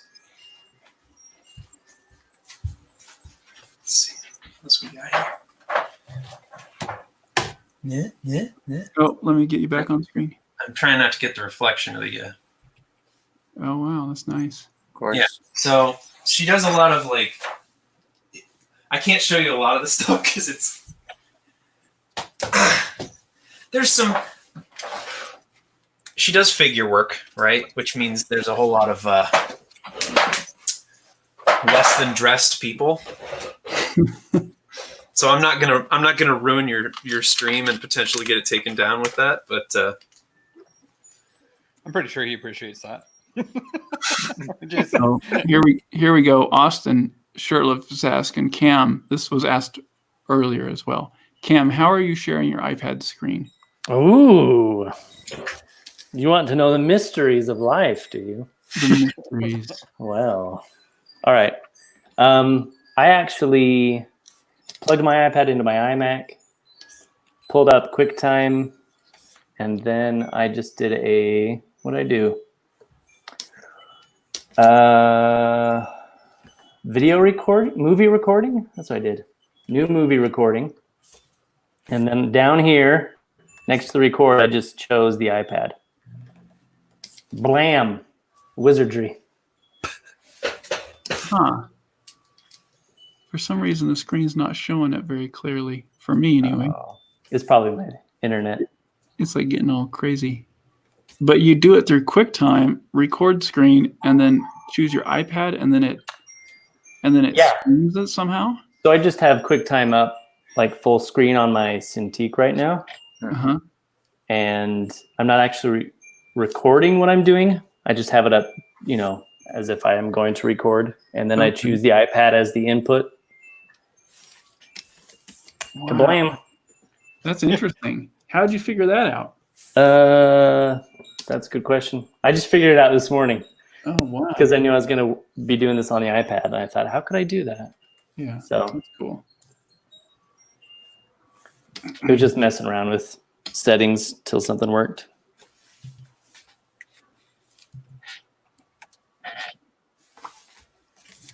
That's awesome. Okay.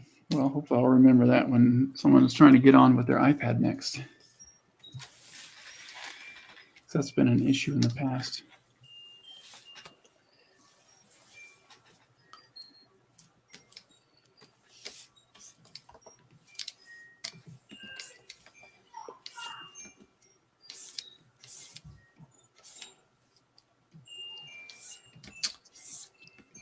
It's like I feel like I want to go back to the question about my favorite kind of music. Whatever this is, going on my Spotify. What is this? What's going on? I assume it's a child's toy or something. Oh, are you hearing it? Yeah. Oh, it's my son practicing the bells.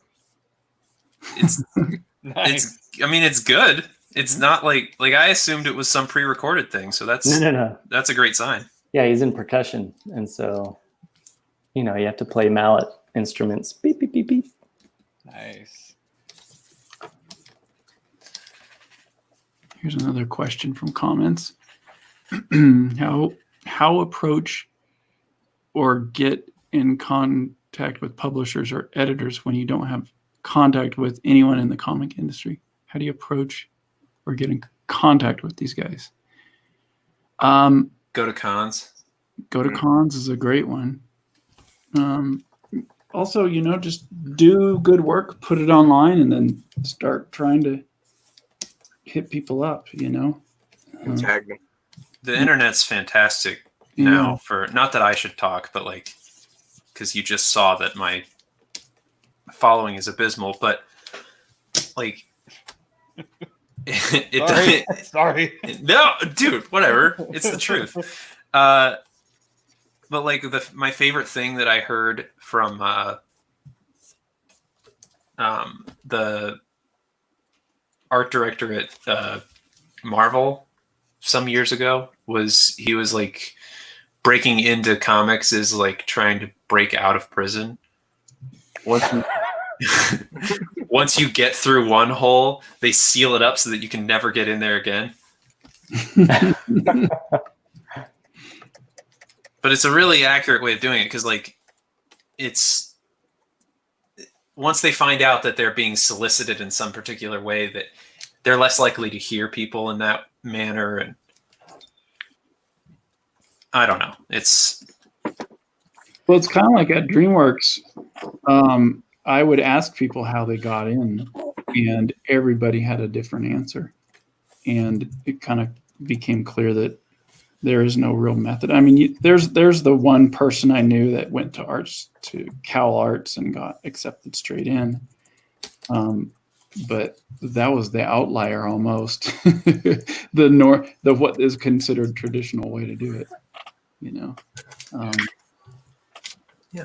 just become insanely good at art and become friends with every comic artist and then harass them for editors' emails and phone numbers. And then there you go.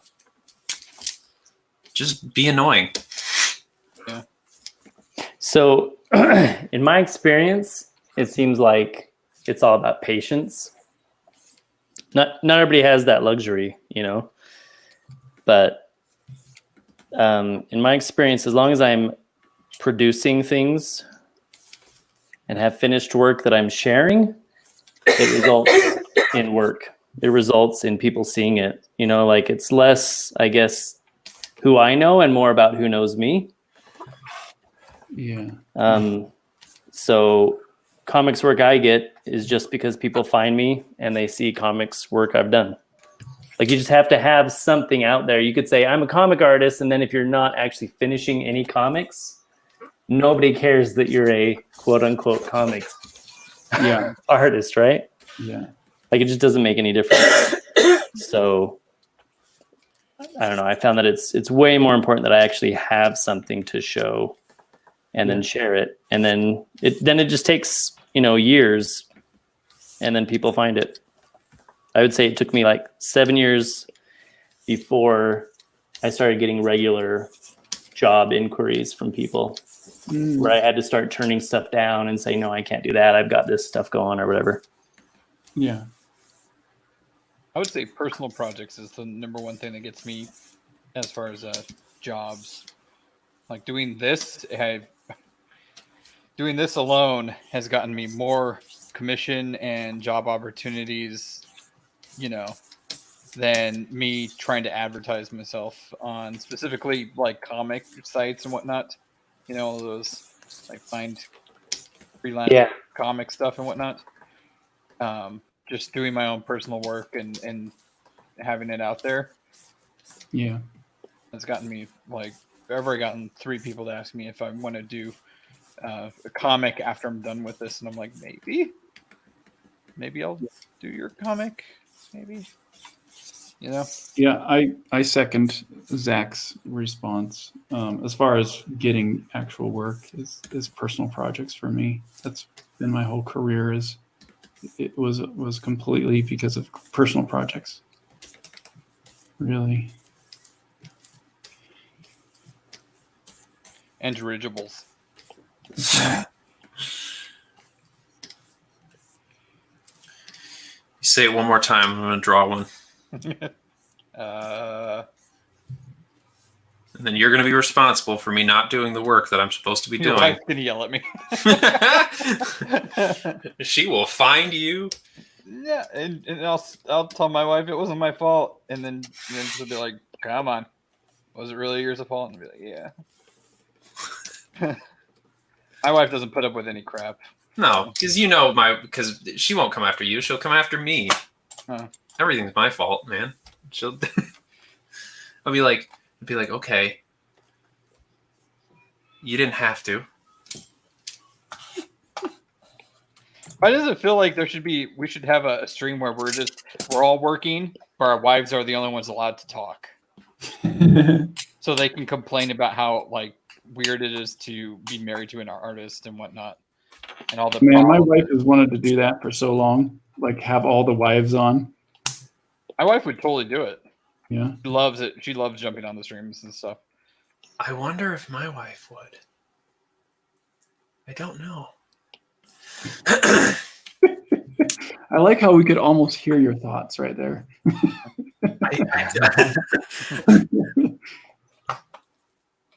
Yo, I got a question for you guys. Does this girl look Hispanic? I know she looks like an anime character. Let me get you on And screen. they all look the same, but does she look Hispanic? If you say so, then yeah, I guess. Yeah, I would just say make the skin tone just a slight tinge darker, just a slight. Gotcha.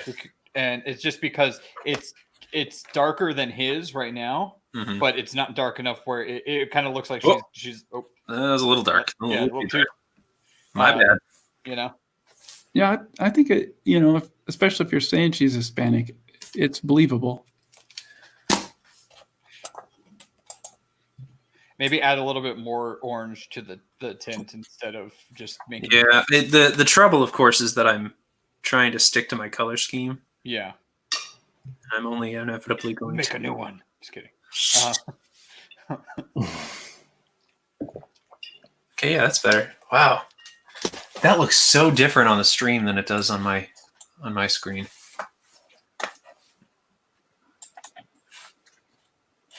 I've got 3 different kinds of screens, so so so that I don't get confused about what the color looks like. What? Yeah. No, did that not make sense? I'm sorry. I was just gonna say that seems like it'd be more confusing.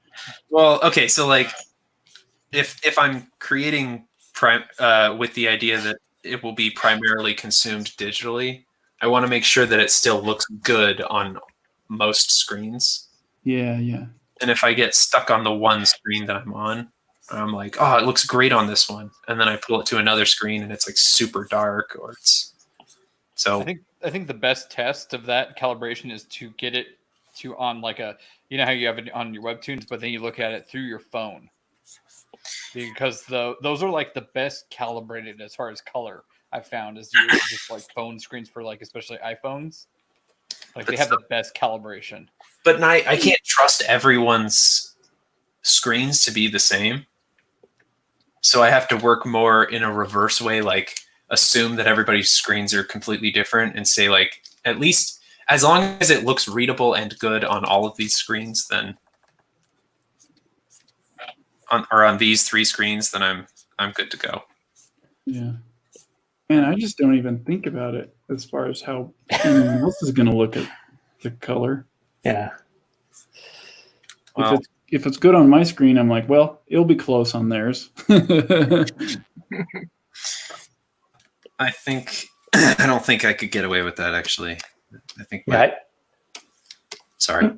No, you're good. I think I have that same sort of mentality because when I read comics, like I'm looking at the words, which is like a dagger to every artist's heart, but I'm barely looking at the art, unless it's like a big splash and there's hardly any text and the real intent is to look at the art, then I'm going to look at the art. Otherwise, I'm powering through reading the text. So really just, what amount of time is it really worth taking? Mm-hmm. So we got quite a jumble of questions. Oh, we do. Oh, let me Yeah. go. Let me go.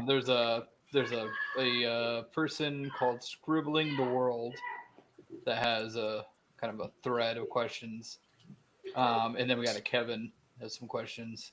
Okay, scribbling the world question. Oh wait, we already asked that. We already answered that.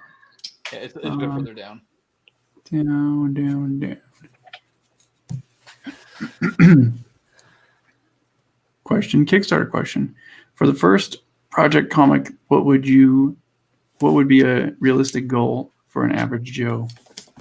I would go on Kickstarter or Indiegogo and just scour all the comics on there, not the big ones, just the average Joe ones, and write all the numbers down that they have gotten on their campaigns and find an average that way. That's what I did when I first launched my first campaign. The average was about $3,000 that the professional looking artist could get. And so I had that be my goal.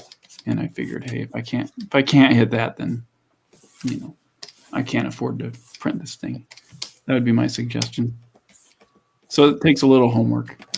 Don't look at the big campaigns as your guide, because that's the survivorship bias.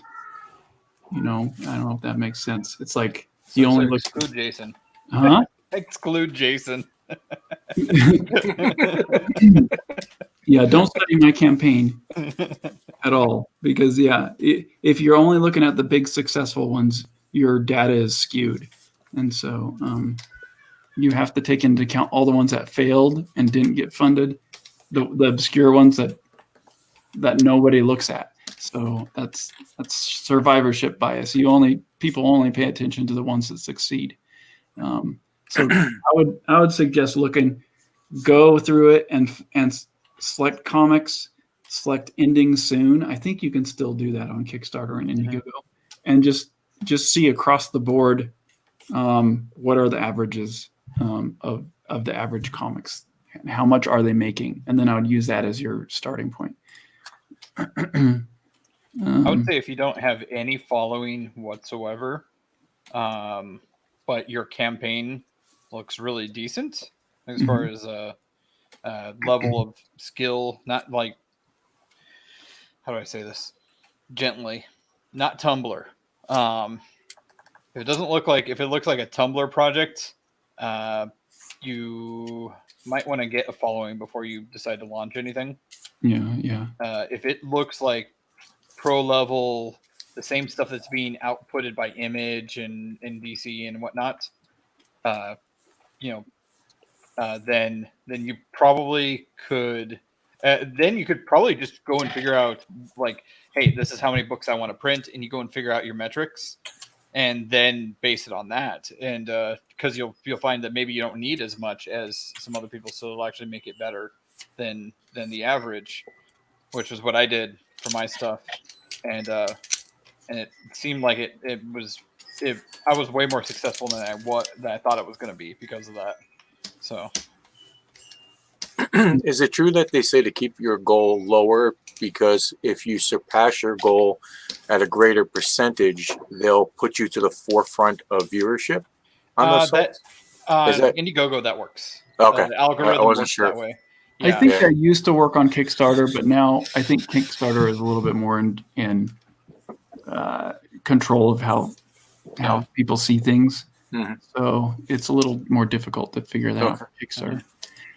Zach, did you say the Scribbling the World had a different question? I can't find it. Yeah, he had one. It didn't say question on it. I don't question. It says I'm 15 years old, and I think I Oh. have a really, really cool story and a mediocre art skill, which I think still does a good job with the story. But in India, there's not much resource for comics. Internet. Yeah, Scribbling the World. If you just start posting your stuff online and just put your best work forward online, and just keep trying to get better, you will start building a little following that could grow into a big following, and you'll start getting people to notice you. It won't matter where you're at, as long as your art. I mean, and then you're talking about how your art's not quite at that level, but it does the job. You will want to focus on the art, I think, because you sell books by the cover, and so you're going to get eyeballs on your stuff by attracting people with the pretty art. So it might be a matter of partnering with someone else who can do the prettiness part of it. If it's going to be a struggle for you to get your art to that level, but it's a perseverance game. Keep working at it, keep pushing yourself. What I'm gonna do though is I'm gonna have my daughter make a cover for me, and I'm gonna have this beautiful art inside, and then it's gonna be a 5-year-old's cover. I'm not even joking. I'm gonna do that. That's like the reverse of what Marvel and DC do. Yeah, but it's like it's gonna be like extreme, like this quality art, and on the inside maybe better. It'll be different, but and then the cover will be by my daughter when she finally gets to that point where we're sitting down drawing like that. But Yeah. So here's a response. You just advised me to make artist friends, but in India we don't really have the comic industry. So can I annoy one of you to get editors? I'm not sure if I totally understand. I think it's because of my joke comment that you should annoy people. That was. Oh, I see. Yeah. I heard that was not like a real. Don't actually annoy people, but yeah. So you can't annoy any of us, but no. Let's see. Really, don't get hung up on you being in a place where there's no artists. I live in a small town, and no one here knows what I do.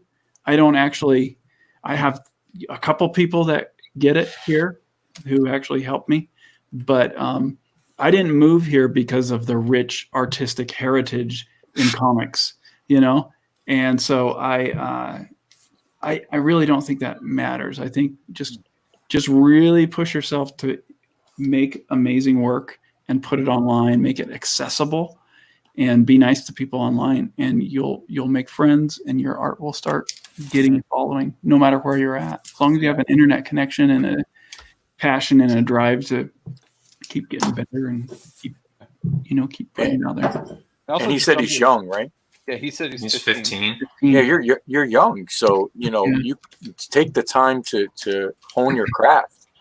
You have time, I would spend the time getting your art better. Yeah, and putting it out. Work. I mean, if you can commit to a couple hours a day, I don't know how much time you have, but a couple hours or so many hours a night working on stuff and developing your craft, it's just going to go a long way. If you can do that every night, starting at 15, you'll improve by leaps and bounds. Mm-hmm. So, also, the amount of resources you get from online to learn how to do this stuff, and true. The fact that you get to, you're watching us do stuff, that's incredible. I wish it was like this was around when I was doing something, when I was your age. Yeah. Just keep on. It's a lot of hard work. It's a lot of commitment. And it's not an instant gratification thing. It's a long haul game. Yeah. So totally. You have to commit a lot of time and effort, and it's going to take a lot of time and effort. Yeah.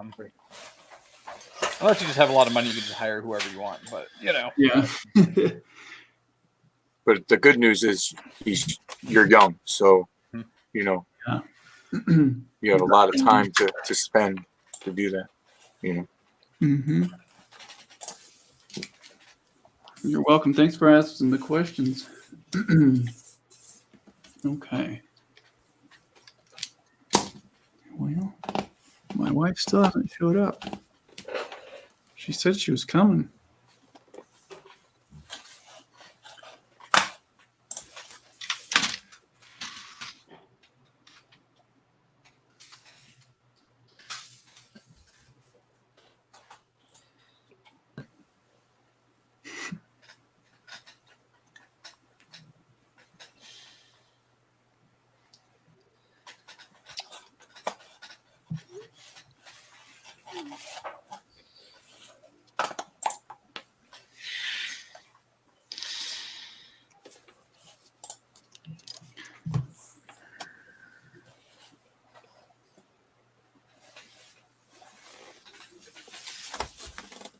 Hey Cam, where can people find your work?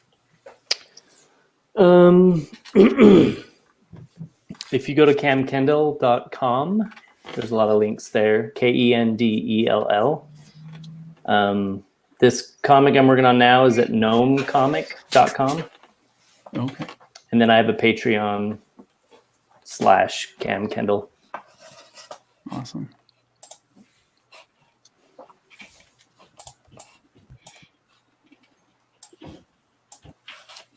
And Jim, where can people find your stuff? I'm online on Instagram, Twitter, Facebook under my name, and I also have a website under JimO'ReillyArt.com. Nice. But that's going to be revamped with newer stuff.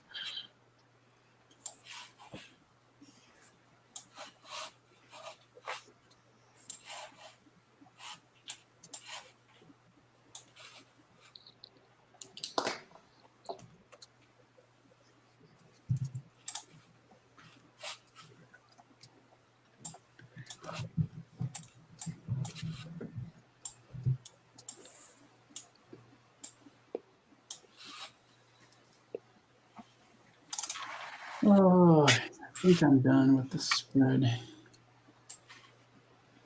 Can we see it? I guess I haven't shown it for a while. Nice. Wow. Ooh. That is insane.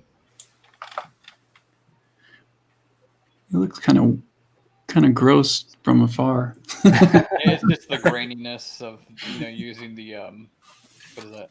The film grain effect is really good. Yeah. It almost looks a little too much on screen. Let me turn it down just a little bit.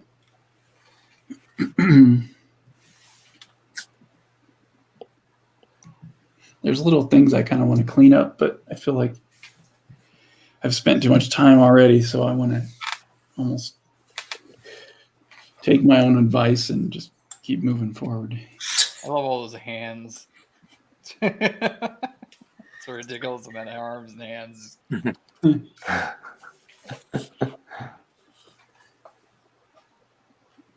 the foreground really pulls focus. I love it. Did a good job. Oh, good.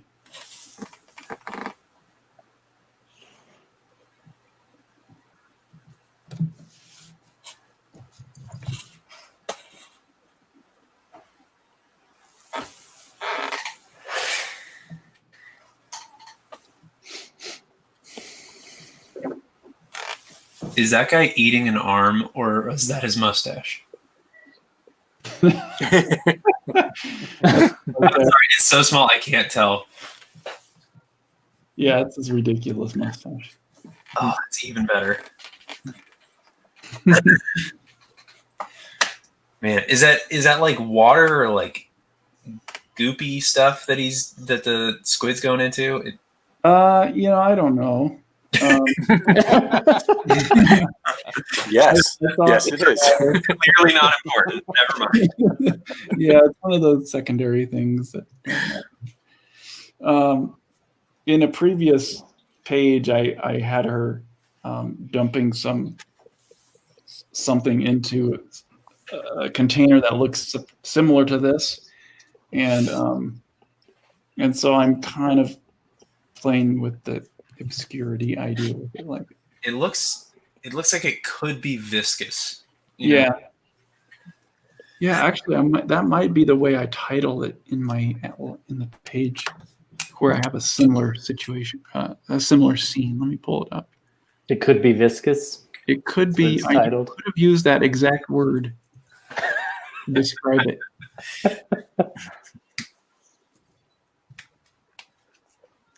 It's my next album cover name. Could be viscous. It could be viscous. No, it's the secret vat of foaming gelatin. Check. Gelat. Whatever. I don't know. I need to work on the script. This is a little bigger than that, so it can't be the same thing. When I quickly looked up at this, it almost looked like the arms were spelling out something. Like I looked up and I looked down.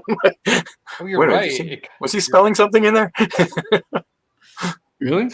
Yeah, it looks like there's L's, like the arms yeah, are L's and stuff. Yeah, like L shapes in the eyes or whatever, you know. You're like,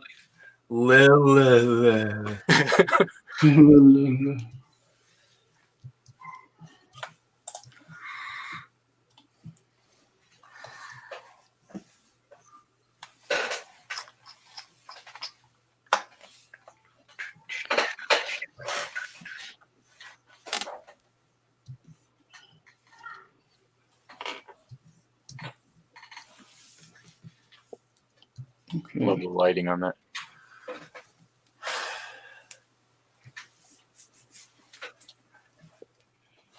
Back in a second. Okay.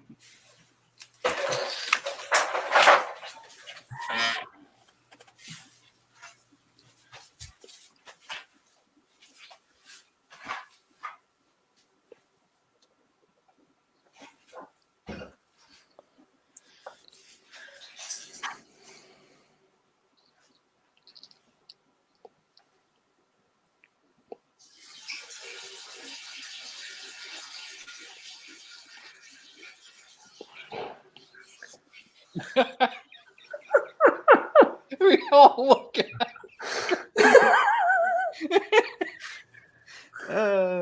What? What's fun? I was just pouring Nothing. a glass of water over here. I think Jim O'Reilly's was the best. Mm. I know it's called a stream for.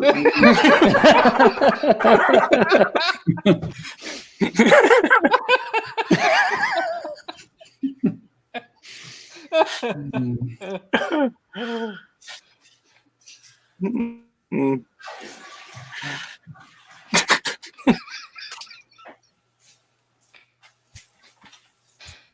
Compose.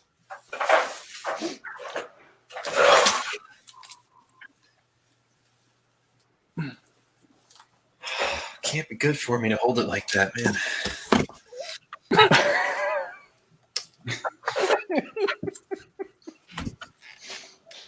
You might want to rewatch this episode.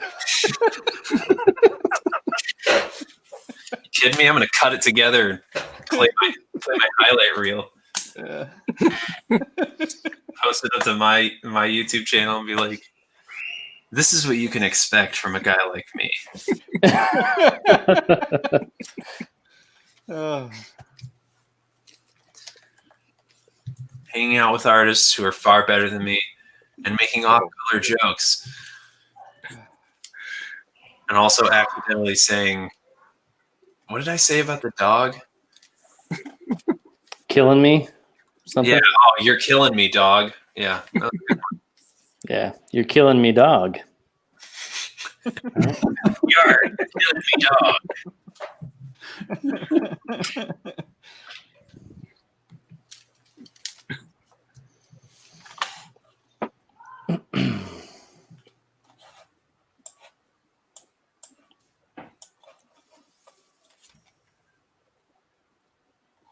Spending way too much time on this page, but I'm not inking it, so I'm trying to get it where I think the inker will understand my lines.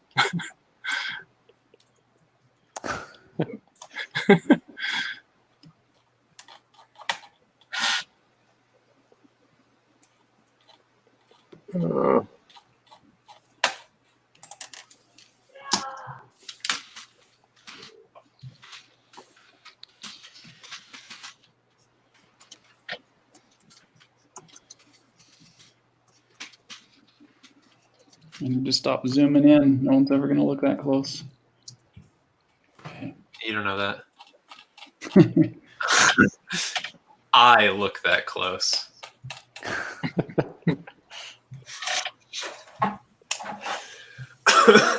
And as we all know, you should be working to please me, not your entire audience.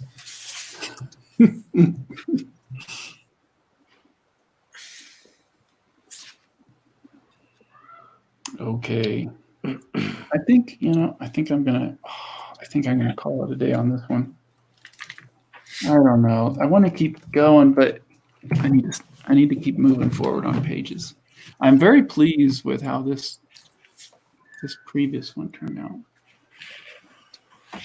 Wow. Yeah, that's fantastic. I'm pleased with that. Those are That just checks off all the little check boxes for me. Mhm. Oh man, I've never had calamari, but Oh, it's good.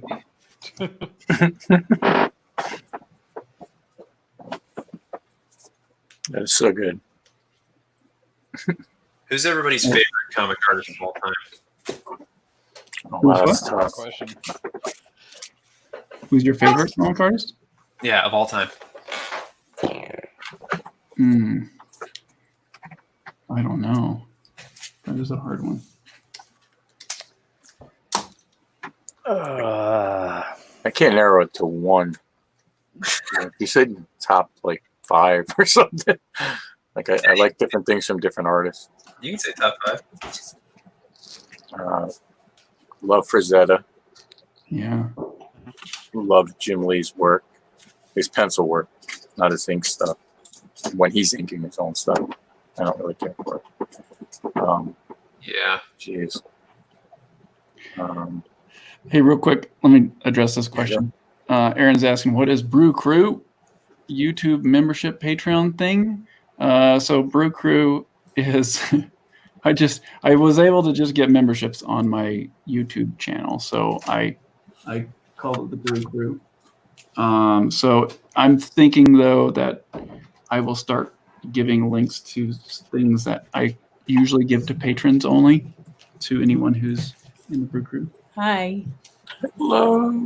It's my wife. Hold on. Hello. Say hi. Hello, wife. Hello, wife.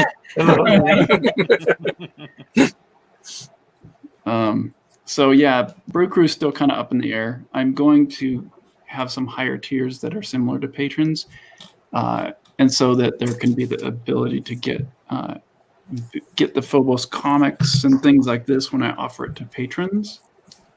Oops, let me get my thing on screen. So when I offer these kind of books to patrons, I'll also offer it to the Brew Crew members on YouTube. Also send links to be able to read Phobos online. Oh, it's going to be this small? See, Shelly hasn't even seen any of these things. Because She's like, what? This is a book? That sounded a little judgy there. that's the life of being married to an artist. She wants to, so you are willing to still come online and do the wife of artist stream? Sure. All right, Zach, you said your wife? Yep, is my willing? wife will do it. My wife will definitely do it. Yeah. So yeah, Brew Crew, it's still up in the air, but it's I just turned it on because it was a new YouTube thing that I'm able to do. I'm gonna try to offer similar things to Patreon. So, but Aaron, I know you're already a massive supporter in every other way, so there's probably no point for you, buddy. But you know, if you do join it, you'll be like Alan, where you can get called out every time you're on the stream and show your comment. And I know that's really exciting. Is Nick on there? Not today. Oh. Oh, you guys, I made a commercial. I have a commercial that I could play for my cognitive drawing really quick. Wait, what? Yeah. Okay, you guys- See this? well, no, it's old. I mean, I just uploaded it so I can play it. Watch. I'm Jason Brubaker. I have worked for 20 years professionally in Hollywood in storyboards, film, animation, and now I do graphic novels for a living. I'm a completely self-taught artist, and I want to show you a technique that I created to teach myself how to draw. I've developed this book called Cognitive Drawing, daily worksheets that you can use, and once you learn this method, you can imitate any style you want, with or without my workbook. Check out Cognitive Drawing. I'll have it in the links below. See that? Pretty cool, hey? Nice. Oh yeah. All right. Well, I'm going to have to wrap the stream up, you guys. I really appreciate you hanging out with me. Because the wife is hungry. The wife is thank you for everyone in the comments. Appreciate your questions and hanging out with us, keeping it lively. And you guys, you want to shout out anything? You have a place you want to tell people to go? Zach, we didn't talk about where they can find you yet. I'm on Twitter at Zach_DB, and that's where I hang out. And Golma's still on In Demand, I guess, on Indiegogo. So if you like what you're seeing right now, then you can go get that book. How do you spell it? Golma, Golma. Yeah, this is artwork from Golma right now, right? Nice. And then we got Cam's stuff. Can you say again where you can find you, Cam? Yeah, just go to Cam Kendall, DELL.com. or my Patreon /Cam Kendall. All right. And then Jim, where can people find you again? You can find me online on Twitter, YouTube, Instagram, all under my name, or you can search Jim O'Reilly Art online. It's my website. Jim O'Reilly Art. Okay. Jim. And then we've got who else? Oh, that's it. No. Fuzzy. No. Oh, All right. Let me just nice. hawk Look at that. my 50 projects I got going. No. I've got my webtoon for the contest that they've got going on right now. It's called Dead Air. So if you can check that out, that'd be great. And these two characters are actually, if I'm able to get a webtoon, I will be able to make Dead Air into a long form story, and these two guys will show up in it. Wow, I love that. I love both of those. I mean, I love all your work is amazing. So I really like that guy on the left. Yeah, it's super fun. I'm stoked, and if I don't ever get to make it into a series, then that's life, I guess. I don't know. No, you'll be able to figure out another way to get it put out. Oh yeah. Yeah.